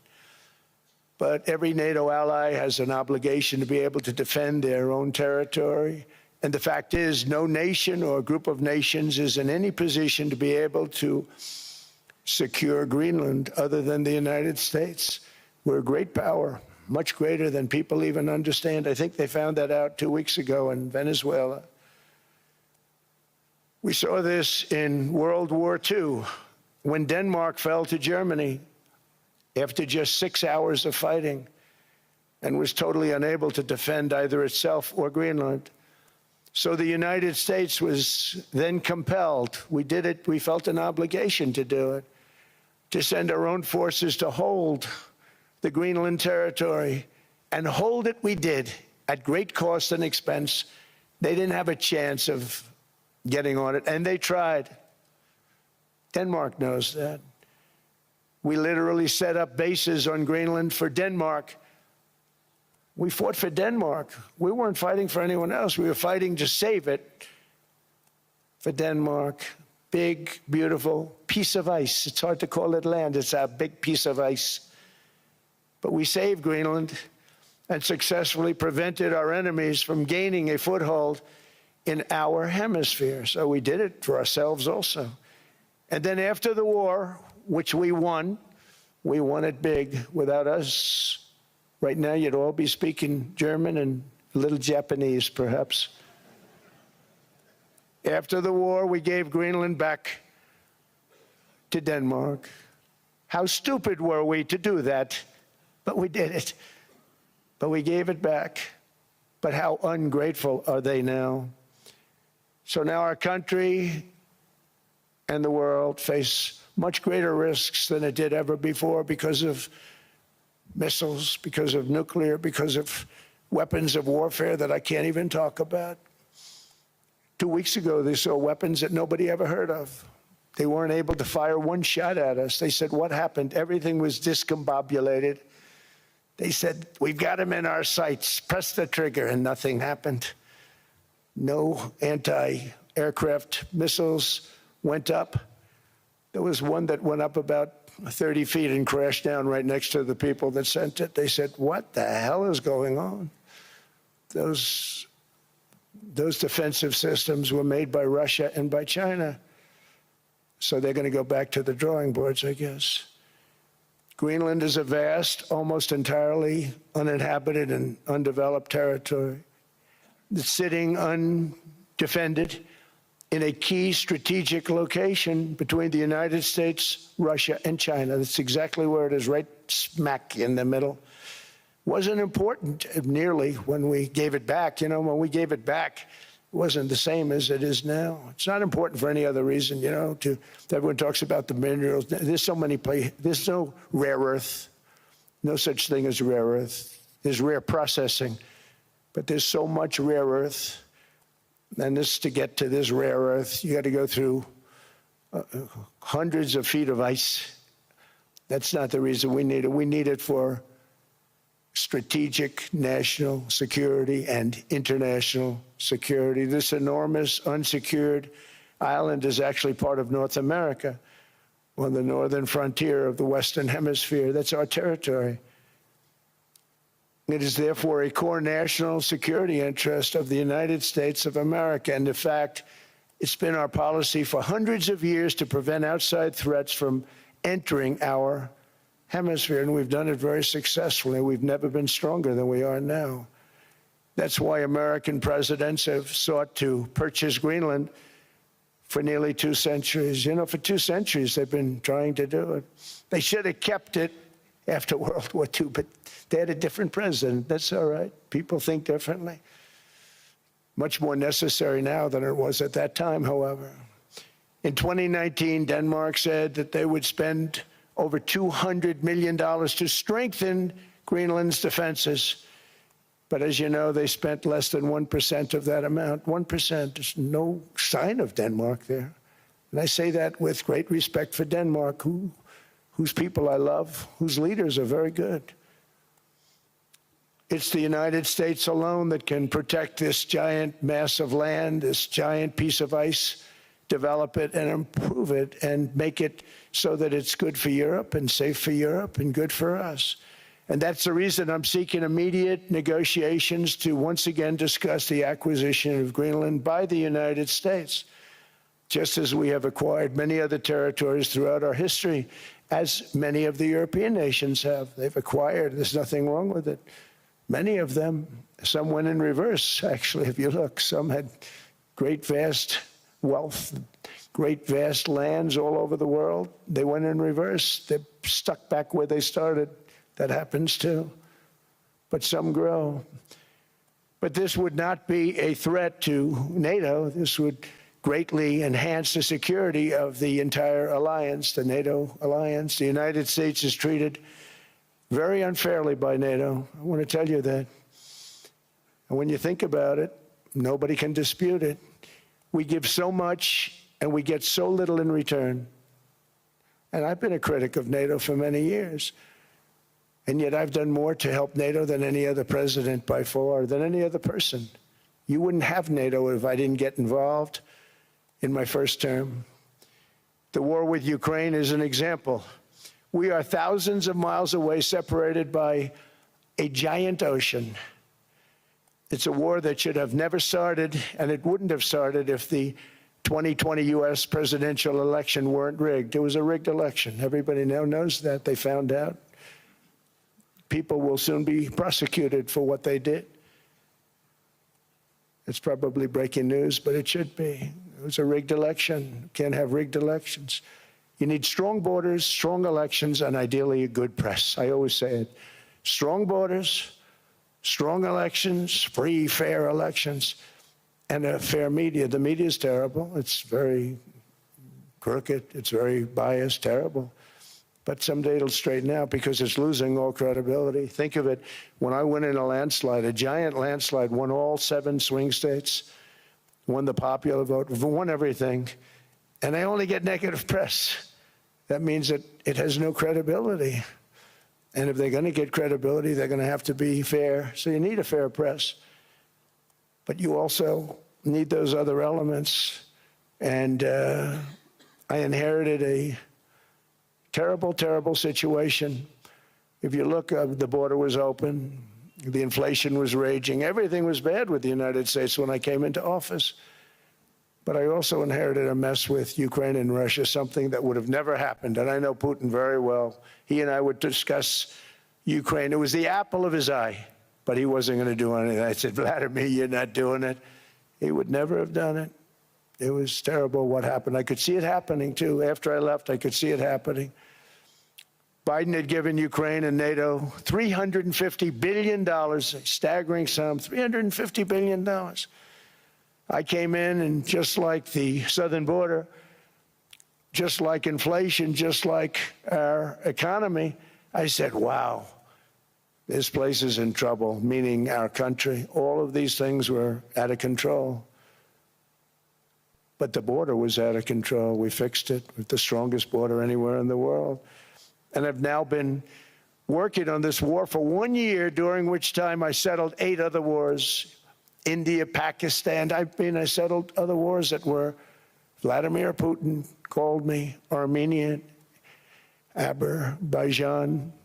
He said, I can't believe you settled that one. They were going on for 35 years. I settled it in 1 day. And President Putin called me. He said, you know, I can't believe I've worked on that war for 10 years trying to settle it. I couldn't do it. I said, do me a favor, focus on settling your war. Don't worry about that one. What does the United States get out of all of this work, all of this money, other than death, destruction, and massive amounts of cash going to people who don't appreciate what we do? They don't appreciate what we do. I'm talking about NATO, I'm talking about Europe. They have to work on Ukraine. We don't. The United States is very far away. We have a big, beautiful ocean separating us. We have nothing to do with it.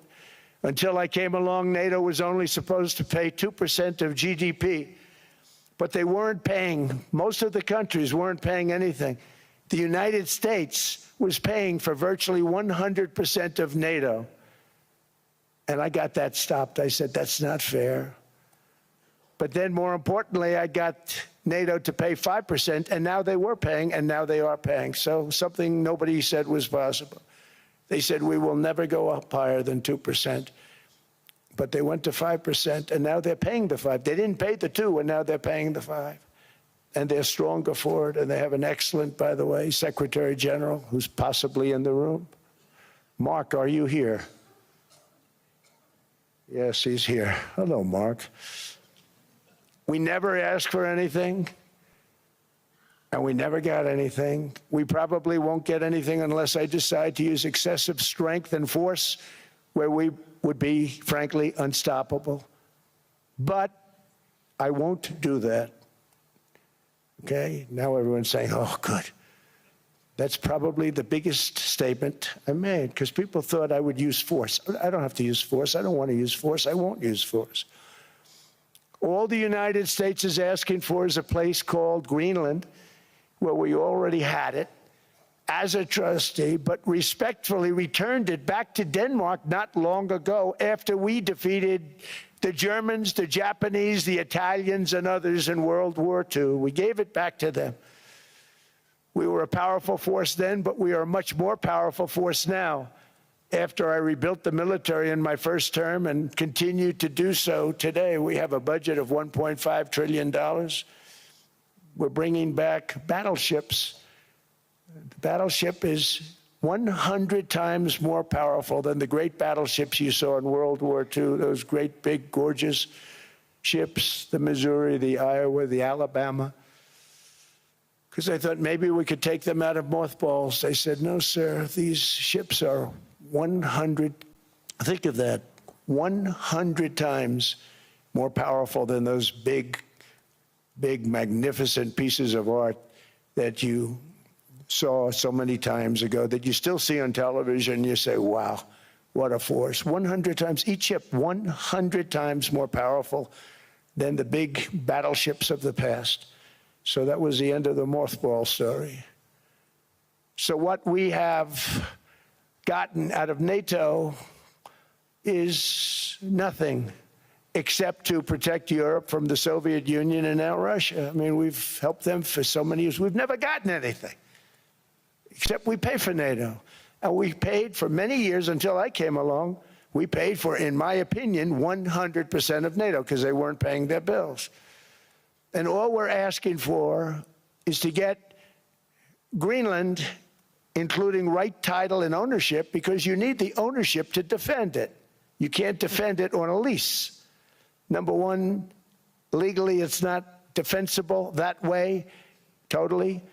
And number two, psychologically, who the hell wants to defend a license agreement or a lease, which is a large piece of ice in the middle of the ocean where if there is a war, much of the action will take place on that piece of ice. Think of it. Those missiles would be flying right over the center of that piece of ice. All we want from Denmark for national and international security and to keep our very energetic and dangerous potential enemies at bay is this land on which we're going to build the greatest golden dome ever built. We're building a golden dome that's going to, just by its very nature, going to be defending Canada. Canada gets a lot of freebies from us, by the way. They should be grateful also, but they're not. I watched your Prime Minister yesterday. He wasn't so grateful. But they should be grateful to us. Canada lives because of the United States. Remember that, Mark, the next time you make your statements.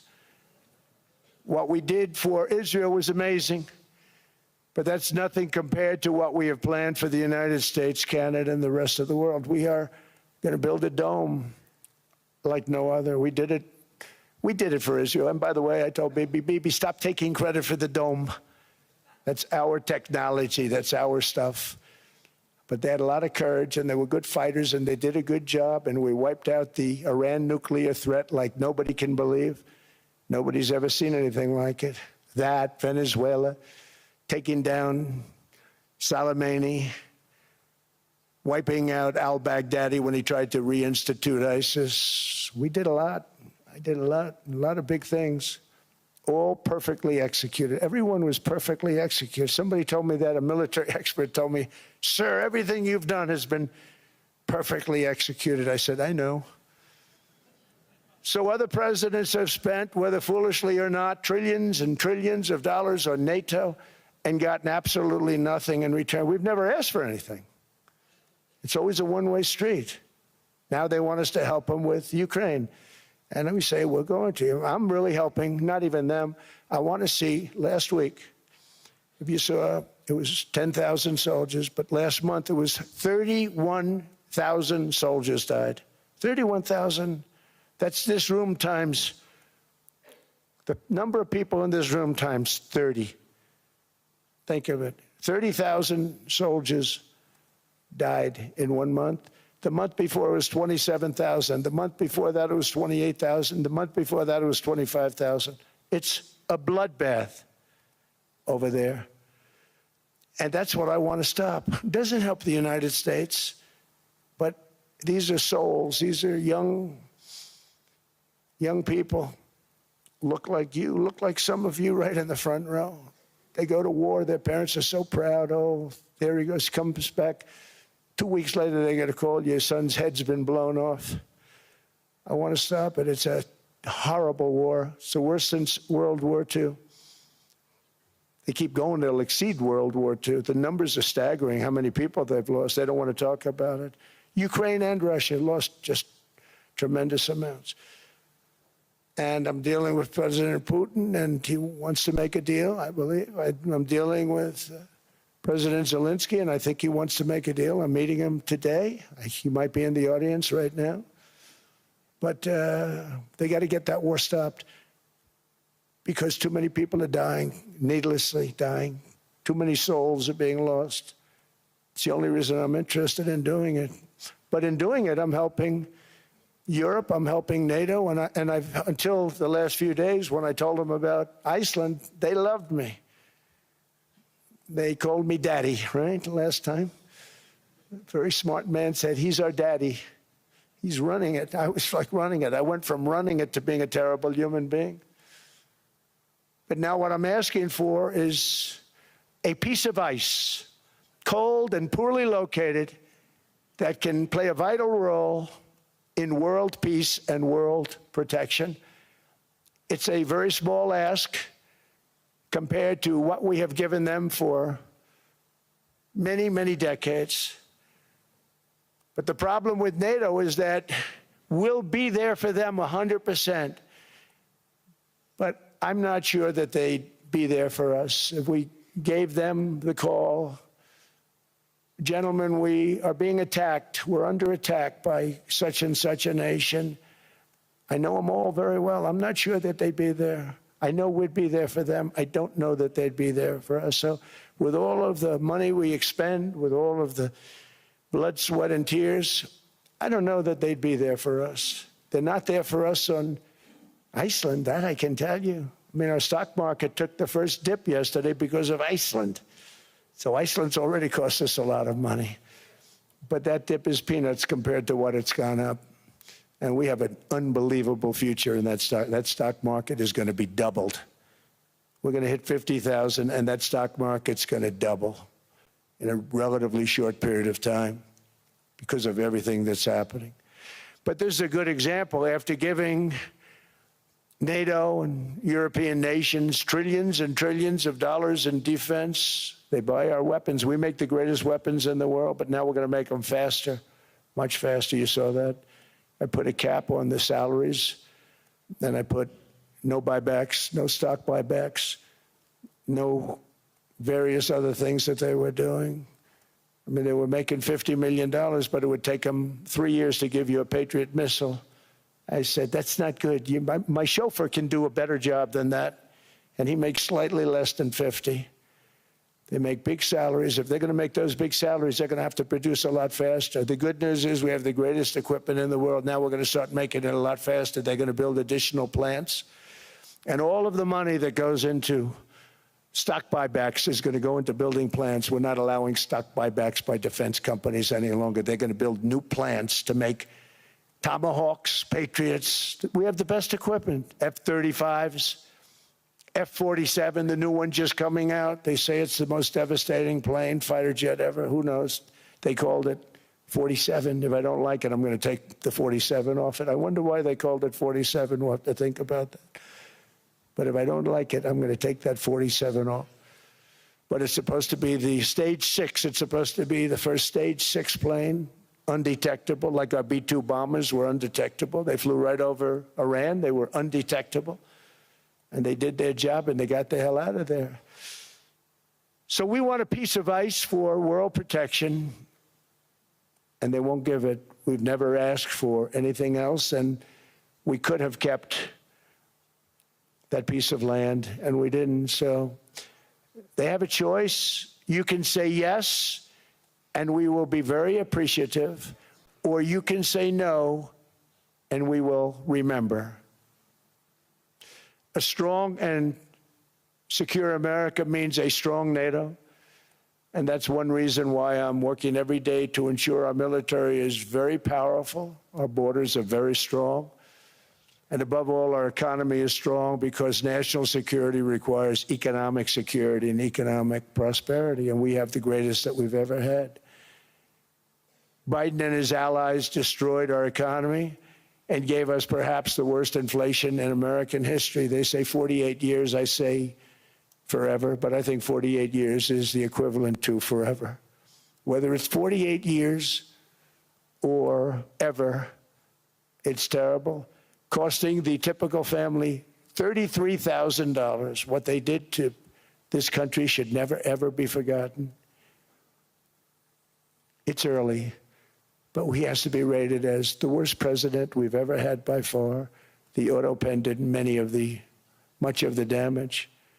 The auto pen, he was the auto pen president, because I don't believe a sane president would have ever signed the kind of things that he signed.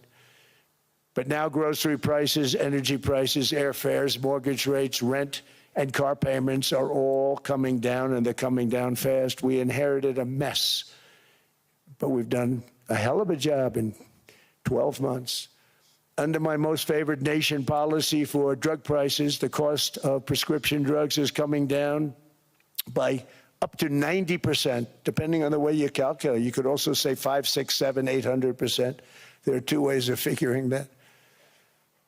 But we have a favored nations policy that every president wanted, no president was able to get. I got it, and other nations approved it. And I had to use tariffs in order to get it because they said, no way. In other words, a pill that costs 10% in London costs $130. Think it costs $10 in London, costs $130 in New York or in Los Angeles. And I'd say, boy, that's bad. Friends of mine would say, you know, we go to London, you can buy the stuff for nothing. We go all over the world, we could buy it for nothing. Because basically America was subsidizing every nation in the world because presidents allowed them to get away with it. It became very tough. So when I called up Emmanuel Macron, I watched him yesterday with those beautiful sunglasses. What the hell happened? But I watched him sort of be tough. But he was at $10 for a pill. And I said, Emmanuel, and I have all the big pharmaceutical companies are in total agreement. It wasn't easy, by the way. They're tough, smart. They've been getting away with the scam for a long time. But they gave it up. But they said, you'll never get the countries to approve it. I said, why is that? Because they won't. They always said, we're not paying any more. Get the rest for the United States. So over the years, they stayed the same. We just went up, up, up. And I mean, we would pay 13, 14, 15 times more than certain countries would. So I said, no, they'll approve it 100%. Sir, you'll never get them to approve it. I said, I guarantee you. But I actually started with Emmanuel, who probably is in the room too. And I like him. I actually like him. Hard to believe, isn't it? And I said, Emmanuel, you're going to have to lift the price of that pill to $20, maybe $30. Think of that. That means it's a doubling. a doubling of prescription drugs. Might be a tripling, might be a quadrupling. It's not easy. No, Donald, I will not do that. I said, yes, you will, 100%. He said, no. You're asking me to double. I said, Emmanuel, you've been taking advantage of the United States for 30 years with prescription drugs. You really should do it, and you will do it. I have no doubt. In fact, I am 100% sure you're going to. No, I will not do it. Because, yes, in all fairness, Jim, he has to double or triple. Because the world being a bigger place than the United States, it's not that you meet in the middle. You just have to go up some, and we come down a lot. They go up a little, we come down a lot. So we're at $130, they're at 10. So they may have to go to 20 or 30. No more than that. I said, Emmanuel, you're going to be doubling or tripling? No. I said, here's the story, Emmanuel. The answer is you're going to do it. You're going to do it fast. And if you don't, I'm putting a 25% tariff on everything that you sell into the United States and a 100% tariff on your wines and champagnes. And that's about 10 times more than what I'm requesting. And you're going to do it. I don't want to go public with it, but you may make me do that. No, Donald, I will do it.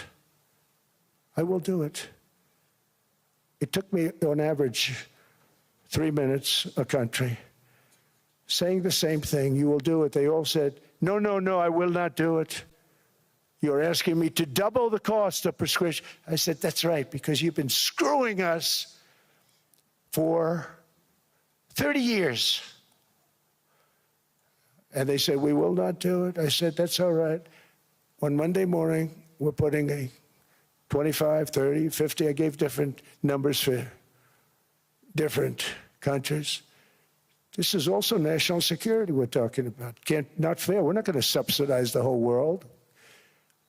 And every one of those countries have agreed to do it. So one of the biggest things that I've done is the fact that we have now most favored nation. We will pay whatever the lowest price is in the entire world. So our drug prices are going to be coming down by staggering 90%. Again, you could say 1,000%, 2,000%. Depends on the way you want to figure it, but we'll go with the way the fake news likes it better because it sounds, can you imagine a 90% reduction sounds much worse. But drug prices are going to be coming down tremendously in all the nations, and I appreciate them doing it, but they did it. In all fairness, without tariffs, I wouldn't have been able to get it done.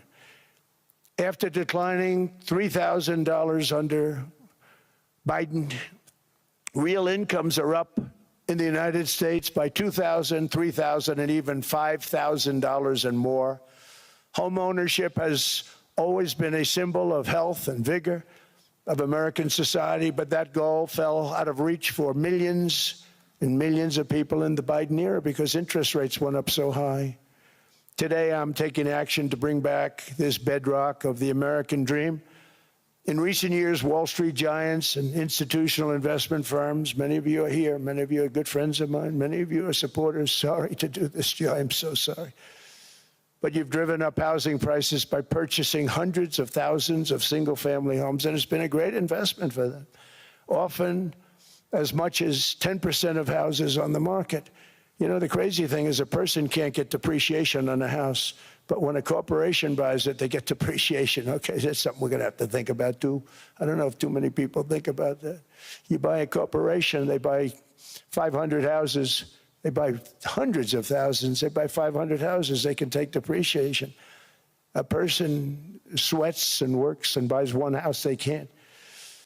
But homes are built for people, not for corporations, and America will not become a nation of renters. We're not going to do that. That's why I have signed an executive order banning large institutional investors from buying single-family homes. It's just not fair to the public. They're not able to buy a house. And I'm calling on Congress to pass that ban into permanent law, and I think they will. One of the biggest barriers to saving for a down payment has been surging credit card debt.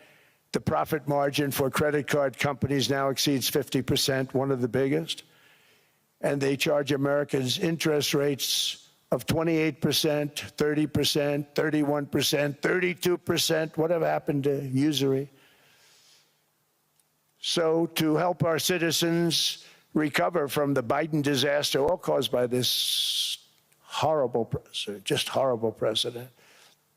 I'm asking Congress to cap credit card interest rates at 10% for 1 year.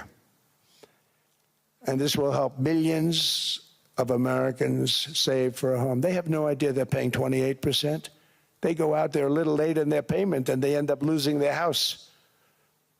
It's terrible. To unleash innovation in savings and financing, I'm also working to ensure America remains the crypto capital of the world. And to that end, last year I signed the landmark Genius Act into law. Now Congress is working very hard on crypto market structure legislation, Bitcoin, all of them, which I hope to sign very soon, unlocking new pathways for Americans to reach financial freedom. And I did it for two reasons. Number one, I thought it was politically good, and it was. I got tremendous political support. But more importantly, China wanted that market too. It's just like they want the AI. And we've got that market, I think, pretty well locked up. If I didn't do it, Biden was totally against it until before the election when they realized that, there were millions of people voting against him over crypto. And all of a sudden they loved it very much, but it was too late. They blew it. But it is politically popular, but it's much more importantly, we have to make it so that China doesn't get the hold of it. And once they have that hold, we're not going to be able to get it back. So I'm honored to have done it. Finally, I've instructed government-backed institutions to purchase up to $200 billion in mortgage bonds to bring down interest rates. And I'll be announcing a new Fed chairman in the not-too-distant future. I think he'll do a very good job. See, I gave away some of it. He did give that away. So we have something, got something, but somebody that's very respected. They're all respected. They're all great. Everyone that I interviewed is great. Everyone could do, I think, a fantastic job. Problem is they change once they get the job. They do. They're saying everything I want to hear, and then they get the job. They're locked in for 6 years. They get the job, and all of a sudden, let's raise rates a little bit. I call them, sir, we'd rather not talk about this. It's amazing how people change once they have the job, but it's too bad. Sort of disloyalty, but they got to do what they think is right. We have a terrible chairman right now. Jerome, too late Powell. He's always too late. And he's very late with interest rates, except before the election. He was just fine for the other side. So we're going to have somebody that's great, and we hope he does the right job. Last week, the average 30-year mortgage rate dropped below 6% for the first time in many years. Another major factor in driving up housing costs was the mass invasion of our borders. And I have to say one thing about housing, because nobody ever says this. I am very protective of people that already own a house, of which we have millions and millions and millions.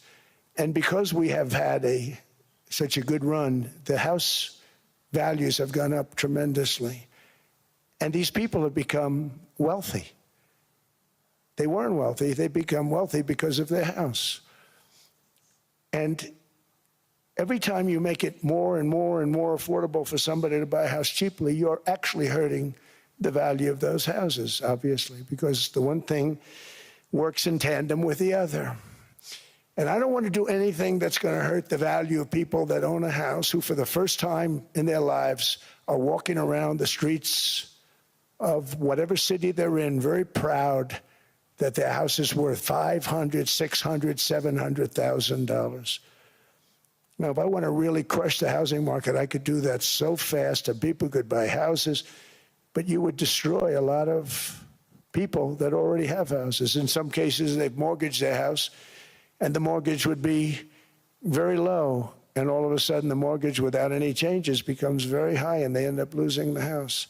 I'm not going to hurt, and I speak with Scott, who's doing a fantastic job, and Howard, who's doing a fantastic job, and all of my people. And I always say, look, I can crush the hell out of the market. We can drop interest rates to a level, and that's one thing we do want to do. That's natural. That's good for everybody. The dropping of the interest rates, we should be paying a much lower interest rate than we are. We should be paying the lowest interest rate of any country in the world, because without the United States, you don't have a country. I mean, I had a case with Switzerland. We happened to be in Switzerland. Maybe I'll give you a quick story. But they were paying nothing. They make beautiful watches, great watches, Rolex, all of them. They were paying nothing to the United States when they sent their product in. And we had a $41 billion deficit. $41 billion with this beautiful place. Flew over it, isn't it nice? So I said, let's put a 30% tariff on them so that we get back some of it, not all of it at all. We'd still have a deficit, big deficit. We had 41 million. That's a big deficit. And I said, let's put a tariff on. Different tariffs, different places. You're all party to them. In some cases, victims to them. But in the end, it's a fair thing. And most of you realize that. But we put a 30% tariff on Switzerland, and all hell broke loose. They were calling, I mean, like you wouldn't believe. And I know so many people from Switzerland, incredible place, incredible, brilliant place. But I didn't realize that they're only good because of us. And there's so many other examples. I mean, us, probably other places, but a majority of the money they make is because of us, because we never charged them anything. So they come in, they sell their watches, no tariffs, no nothing. They walk away, they make $41 billion on just us. So I said, no, we can't do that. So I'm going to bring it up. I still would have a deficit pretty substantial, but I brought it up to 30%. And I guess Prime Minister, I don't think President, I think Prime Minister called a woman, and she was very repetitive. She said, no, no, no, you cannot do that, 30%. You cannot do that. We are a small, small country. I said, yeah, but you have a big, big deficit. You may be small, but you have a bigger deficit than big countries. He said, no, no, no, please, you cannot do it. Kept saying the same thing over and over. We are a small country. I said, but you're a big country in terms of... And she just rubbed me the wrong way, I'll be honest with you. And I said, all right, thank you, ma'am, appreciate it. Do not do this. Thank you very much, ma'am. And I made it 39%. And then all hell really broke out. And I was paid visits by everybody. Rolex came to see me. They all came to see me. But I realized, and I reduced it, because I don't want to hurt people. I don't want to hurt them. And we brought it down to a, lower level. Doesn't mean it's not going up, but we brought it down to a lower level. But they pay now, tariff. But I realized that we have many places like that where they're making a fortune because of the United States. Without the United States, they wouldn't be making anything. Think of it. Switzerland made $41 billion on us. And as she said, it's a small place. And I realized with that, I don't know, it was so, because she was so aggressive. And I realized in that conversation that the United States is keeping the whole world afloat. Many places, I could give you 6, 7 places just in the people in this little area. I know every one of them. They're looking down. They don't want to see me. They don't want to stare me in the eyes. But they're taking advantage of, everybody took advantage of the United States. But I've been very fair, and I gave them a tariff, and it was fine. But I realized that without us, it's not Switzerland anymore. Without us, it's not any of the countries that are represented here. And we want to work with the countries. We want to work with them. We're not looking to destroy them. I could have said 39, 40%. I could have said I want a 70% tariff, then we make money with Switzerland. But Switzerland would have been probably destroyed, financially destroyed. I don't want to do that. But we should be paying the lowest interest rate of everybody. I hope Scott's listening to this, because we should be paying the lowest interest rate of everybody. Without us, most of the countries don't even work. And then you have the protection factor. Without our military, which is the greatest in the world by far, without our military, you have threats that you wouldn't believe. You wouldn't believe. You don't have threats because of us, and that's because of NATO. One other thing, and I have to say it so importantly, in the old days, and I used to say I'm the youngest in the room. Now I'm among the older. I hate to say it. I don't feel old, but I'm among the older. But I remember not long ago, 20, 25 years ago, 20%. We could do 25%. When we announce good numbers, and the reason is they're so petrified of inflation. And growth doesn't mean inflation. We've had tremendous growth with very low inflation. In fact, growth can fight inflation, proper growth. So we want to get back to the days when we announce great numbers, because we're going to be announcing phenomenal. You know, all these factories that are being built at record, thousands of businesses are being built right now. Remember, $18 trillion is invested. I think the second number is 3, and that was China many years ago. Investments in the country from outside. 18 trillion, nobody's ever seen. And that's money coming in and building things, factories. Thousands of businesses are being built, thousands. Hundreds of big factories, car plants are moving back to the United States. They're coming in from Canada, they're coming in from Mexico, from Japan. Japan's coming in and building plants here in order to avoid tariffs. They're coming in from China, they're coming in from all over the world. We have more plants being built now, car plants, than we've ever had built, even in the heyday from the 1940s and 50s. And they're bigger. They don't use renovations anymore where they take an old plant, they rip it down, they build a brand new plant, super modern plant. But it's happening at levels that nobody's ever seen. In 2024, the U.S. built less than 2 million new homes, but Biden admitted more than 8 million new migrants. And those days are over. In 2025, for the first time in 50 years, the United States had reverse migration. Boy, that was nice. And these were criminals that were being taken out of our country because they allowed people to come into our country from jails, from gangs, drug dealers, murderers. 11,888 murderers. We've gotten most of them out. And then ICE gets beat up by stupid people from leadership in Minnesota. We actually are helping Minnesota so much, but they don't appreciate it. Most places do. You know, Washington, D.C. is the safest place now in the United States. It was a very dangerous place to walk, and now you can walk with your wife, your kids, right through the middle of the city. Right now, Washington, D.C. is as safe as it gets. It was one of the most unsafe, I had to admit. We sent in the military, the National Guard. Within 2 months, it was great. Within 3 months, it's like a really great place and a safe place and a beautiful place. It's even been cleaned up. The graffiti's gone. The fences are gone. We don't have to worry about fences anymore. All of the places, the grasses are cut and replaced with new grass in many cases. It's all going to happen in the spring. But Washington and D.C. is beautiful again, and it's safe. New restaurants are opening up. They were all closing.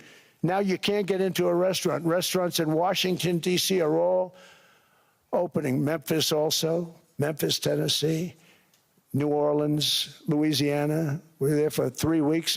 We've cut the crime down by 64%. Within another month, we'll have virtually no crime there. We can do that all over. We're going to help the people in California. We want to have no crime. I know Gavin was here. I used to get along so great with Gavin when I was president. Gavin's a good guy. And we're going to, if he needed it, I would do it in a heartbeat. I'd love to see. We did help them a lot in Los Angeles, a lot with the early in my term when they had some problems. But we would love to do it. I will say this, if I were a Democrat governor or whatever, I would call up Trump. I'd say, come on in, make us look good. Because we're cutting crime down to nothing. And we're taking people out, career criminals, who are only going to do bad things, and we're bringing them back to their countries. But where we've done it, it's been amazing. And we have a capacity to do it at much greater levels. We're cutting illegal aliens off welfare and other government benefits, and I have directed that starting immediately, there will be no more payments to sanctuary cities because they are really just sanctuaries for criminals. They're really protecting criminals, and those are the ones we have to get out of the country. Murderers, drug dealers, the mentally insane. They emptied their mental institutions into the United States. And despite that, we have the lowest crime numbers that we've ever had in the history of the country. Just came out. But equally importantly, we're cracking down on more than $19 billion in fraud that was stolen by Somalian bandits. Can you believe that they turned out to be higher IQ than we thought? I always say these are low IQ people. How did they go into Minnesota and steal all that money? And we have, they're pirates, they're good pirates, right? But we shoot them out of the water just like we shoot the drug boats out. They're not pirating too many boats lately, do you notice? When they go out into those boats, they want to take over $1.5 billion tanker loaded up with oil. And they say, we're going to blow up your boat. They have powerful weapons. You hit the side of the boat, you blow the whole thing up. The insurance companies are petrified, so they say, just give them the boat, we'll give them money instead. And I don't do that.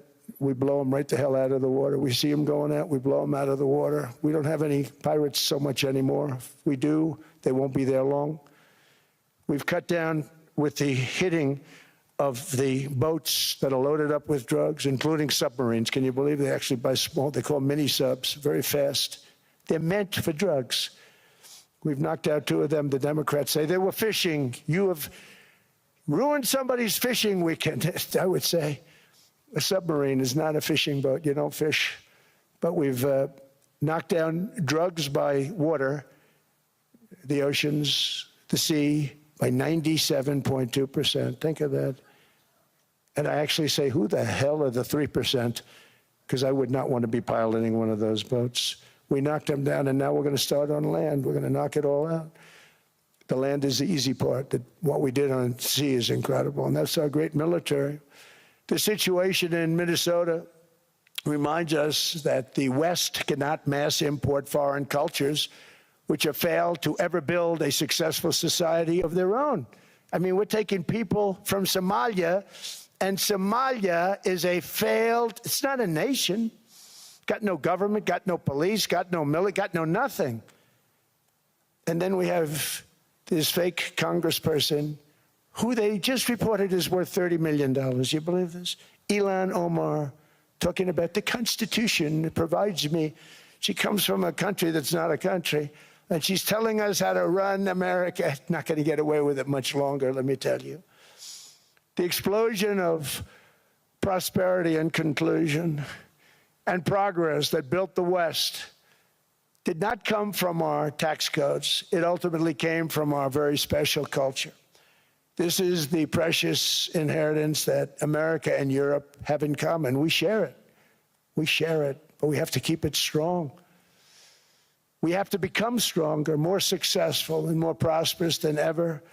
We have to defend that culture and rediscover the spirit that lifted the West from the depths of the Dark Ages to the pinnacle of human achievement. We live in an incredible, changing period. It's an unbelievable time, but we have to take advantage of the time that we're in.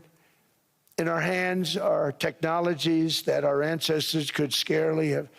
I mean, they couldn't have even dreamt some of the things that we see today. And so rapidly they're produced. I mean, AI, 2 years ago, nobody ever heard of the term, and now everybody's talking about it. And it can have some very good purpose. It could also have some dangerous purpose, and for that we have to watch out. But some tremendous things are happening because of it.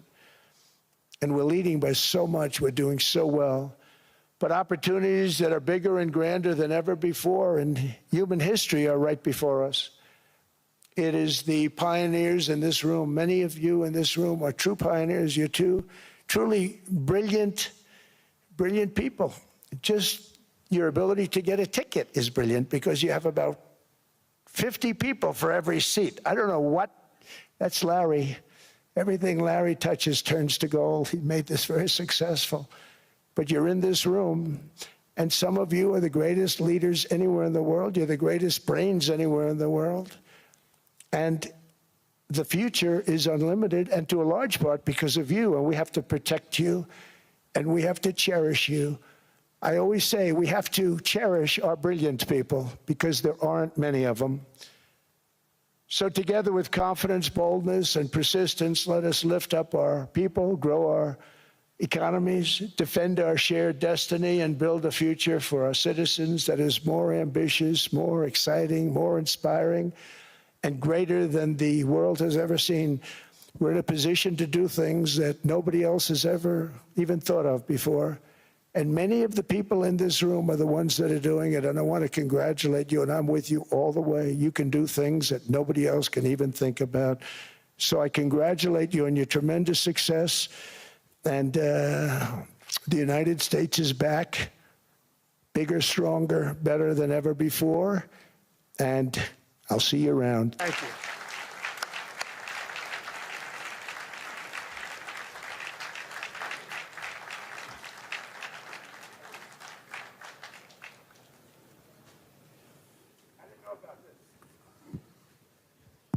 This was supposed to be a nice fire chat, Mr. President. Yes, good. I got set up now. I did know. You made the job for the moderator really easy. Thank you, Mr. President, for your speech. I do have a few follow-up questions, if it's okay. Sure. I don't think I should start with Greenland, maybe. I'll start with the economy. The U.S. economy is doing really, really well.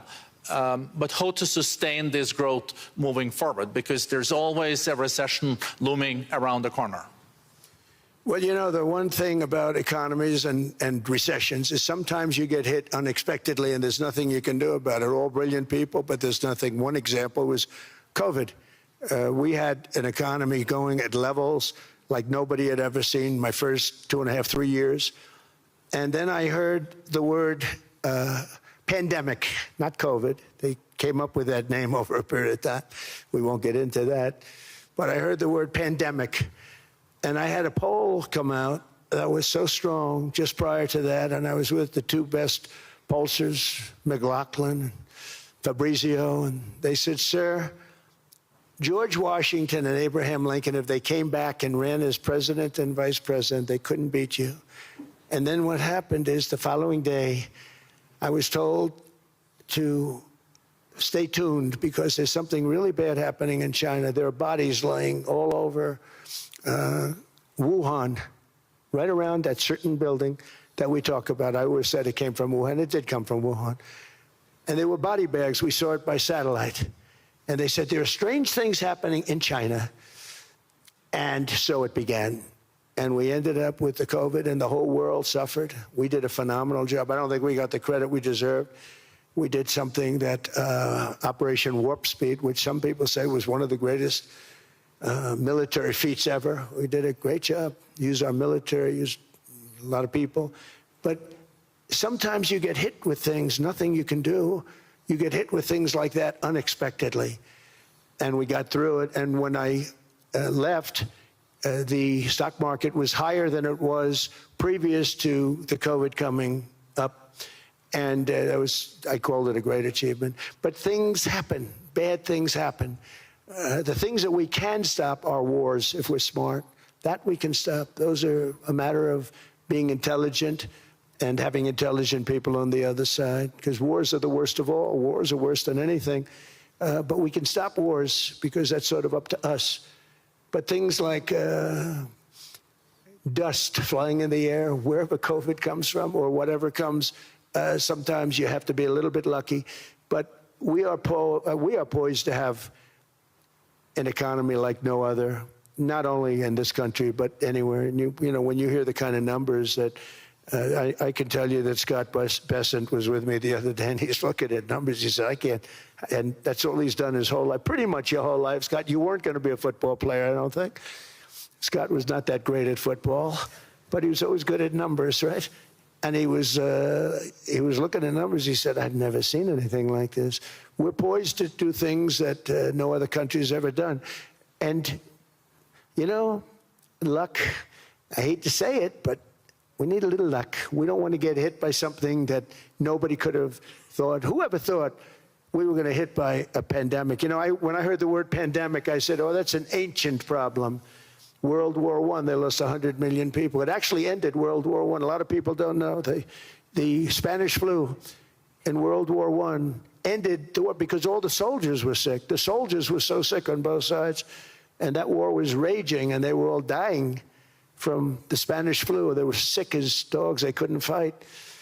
So, you know, you don't know how that would have turned out. But So we do, I mean, subject to that, and I always have to put a caveat in for it, but we're poised to have the greatest growth of any large country, I think any country that there's been. When you look at what's happening in the United States, it's really amazing. Thank you. One thing that maybe keeps you up at night, I know you don't sleep that much anyway, Mr. President, is the debt. The U.S. debt is high, is now the biggest expenditure on your budget. How to get out of that impasse? Well, the big thing is growth. I mean, growth is the way. If we grow like this, we go from having at $37 trillion. We go from having high debt to low debt. But we also are cutting expenses, you know, the old-fashioned way. We have extraordinary growth. I think we're going to be growing our way out. I think we're going to be paying off debt. We're taking in tremendous money from tariffs fairly. And again, I'm using them judiciously. You know, Switzerland's a case study. I could have gotten much more. I could have asked for much more. But we're using them judiciously. But I think growth, most importantly, and then cutting costs. Now, if you take a look at Minnesota, $19 billion in fraud and other things.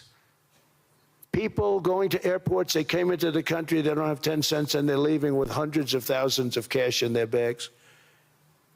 When we get to that, and our DOJ, Pam, and Todd, and all the people that work over there, and all of the people that work in here, I can tell you, Scott Bessent is working on that. It's a priority, right? You have your whole team. We're in there looking for where this money is coming from, how much it is. It could be more than $19 billion. Can you believe that? That's just one state.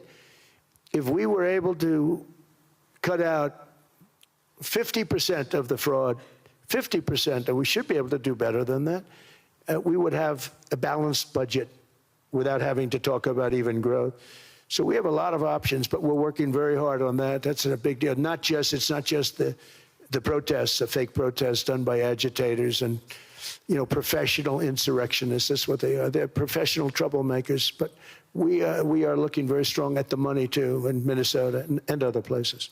I think, Mr. President, also the $500 billion invested in artificial intelligence and the frontier technologies last year also were driving growth exponentially in the U.S. Well, AI has been a big factor. AI is massive. I mean, Mark Zuckerberg showed me a plant where he put it over a map of Manhattan, and it was basically the size of Manhattan. This is not, I said, you got to be kidding. It's a plant that was miles long, miles wide, very high. I don't think it was high like the Empire State Building, but it was high. And it literally covered most of the island of Manhattan. That's called a big plant. And, you know, when I heard they're going to spend $50 billion building it, I said, you know, if you spend $50 million, you can build a nice little shopping center. If you spend $500 million, you can build a good shopping center. But how do you spend $50 billion? When I looked at this thing, I said, you think you'll be able to do it for that? It's amazing when, you know, some of the plants that I see, and I see them all, and again, so big is we're letting them build their own electric generation. This way we have no problem, and otherwise they'd be complaining. There'd be nobody able to, you know, we have an old grid system. And not only that, they're going to sell at a very cheap price the excess electricity that they create back into our grid. So that'll solve some problems for certain states that don't have enough electricity. We also know that on the AI, there is fierce competition between the U.S. as the largest economy in the world, 27% of the global GDP and 5% of the global population, not doing that badly, and China. And we know that that competition is very tough on AI. I know you're heading to a state visit to China in April. How do you see the U.S.-China relationship moving forward? Are you able to combine this tough competition with also collaboration? So I've always had a very good relationship with President Xi and with President Putin. Talk about, you know, the larger powers. But I've always had a very good relationship with President Xi of China. He's an incredible man. What he's done is amazing. He's highly respected by everybody. And I do now. I mean, now I have good. It was very severely interrupted by COVID. I used to call it the China virus, but he said, do you think you could use a different name? And I decided to do that because why should we have a problem over that? But I would do that, and they were. You're a true diplomat, huh? I became a diplomat for the first time. Well, you know who taught me that? Marco Rubio. He said, let me teach you about diplomacy. Hey, any guy that gets approved by 100% of the votes, think of it, he got liberal Democrats and radical right Republicans to approve him. He's the only one. The next one was like lost 45 votes, right? But he got all 100 votes voting for him. And at first I wasn't happy about it. I said, wait a minute, I don't like that.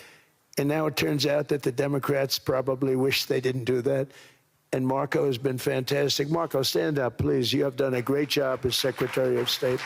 He's going to go down as the best Secretary of State. And Scott, and we have Susie, who's the first female Chief of Staff, and she's the best Chief of Staff, too. And I see Howard Lutnick, who I know spoke, and Howard's fantastic. Some of the deals we're doing are great. And I want to pay particular attention because we have Chris. And Chris, you got up and spoke, I think. He's the #1 oil man in the world because I was going to put Doug Burgum, who's fantastic. I don't know if Doug's here. Is Doug here? Doug Burgum is fantastic. He said, sir, there's one man better than me. And he introduced me to Chris. And he turns out to be. So we're drilling more oil and gas now than we ever have by almost double. Is that right, Chris? And on top of it, we got a lot coming out of Venezuela.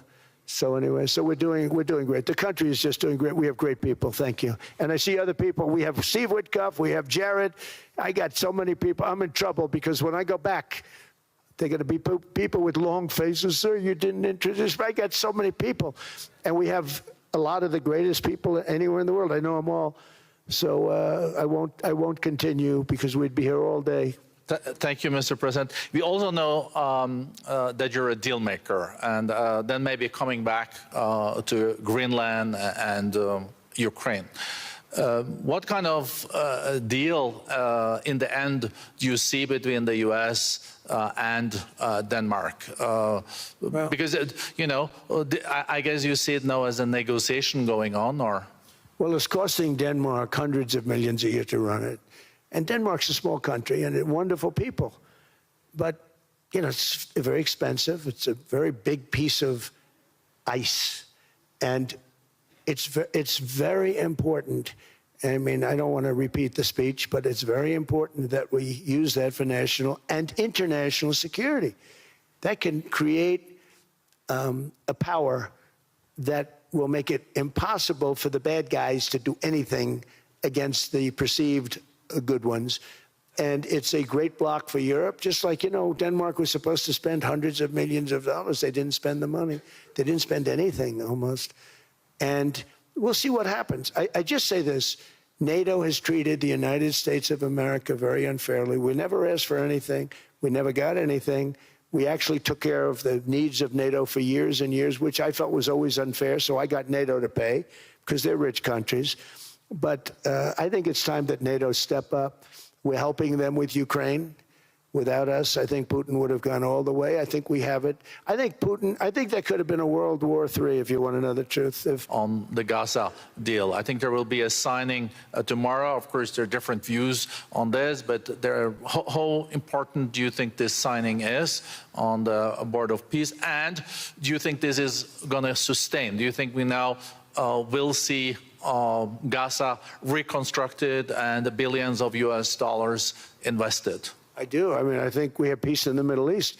There are some little situations like Hamas, and Hamas has agreed to give up their weapons. Now, they were born with a weapon in their hand, so it's not easy to do. When they were born with a rifle in their hand. It's not an easy thing for them, but that's what they agreed to. They've got to do it. And we're going to know, Jared, over the next 2 or 3 days, certainly over the next 3 weeks, whether or not they're going to do it. If they don't do it, they'll be blown away very quickly. They'll be blown away. We have 59 countries that are part of that whole peace deal. And some of those countries aren't even they're near the Middle East, but they're not in the Middle East traditionally. and they want to come in and take out Hamas. They want to come in. They want to do whatever they can. There's a problem with Hezbollah in Lebanon, and we'll see what happens there, but that's a problem. But there are these little flames, but there's peace in the Middle East. Now, had we not gone in and knocked out with those big, beautiful, we just ordered 25 brand new ones, the latest and the greatest, the B-2 bomber. Think of them, they went in there at 2 o'clock in the morning with no moon, no light, no nothing, and every single one of those massive bombs hit its target, 100,000-pound bombs hit its target, every one of them.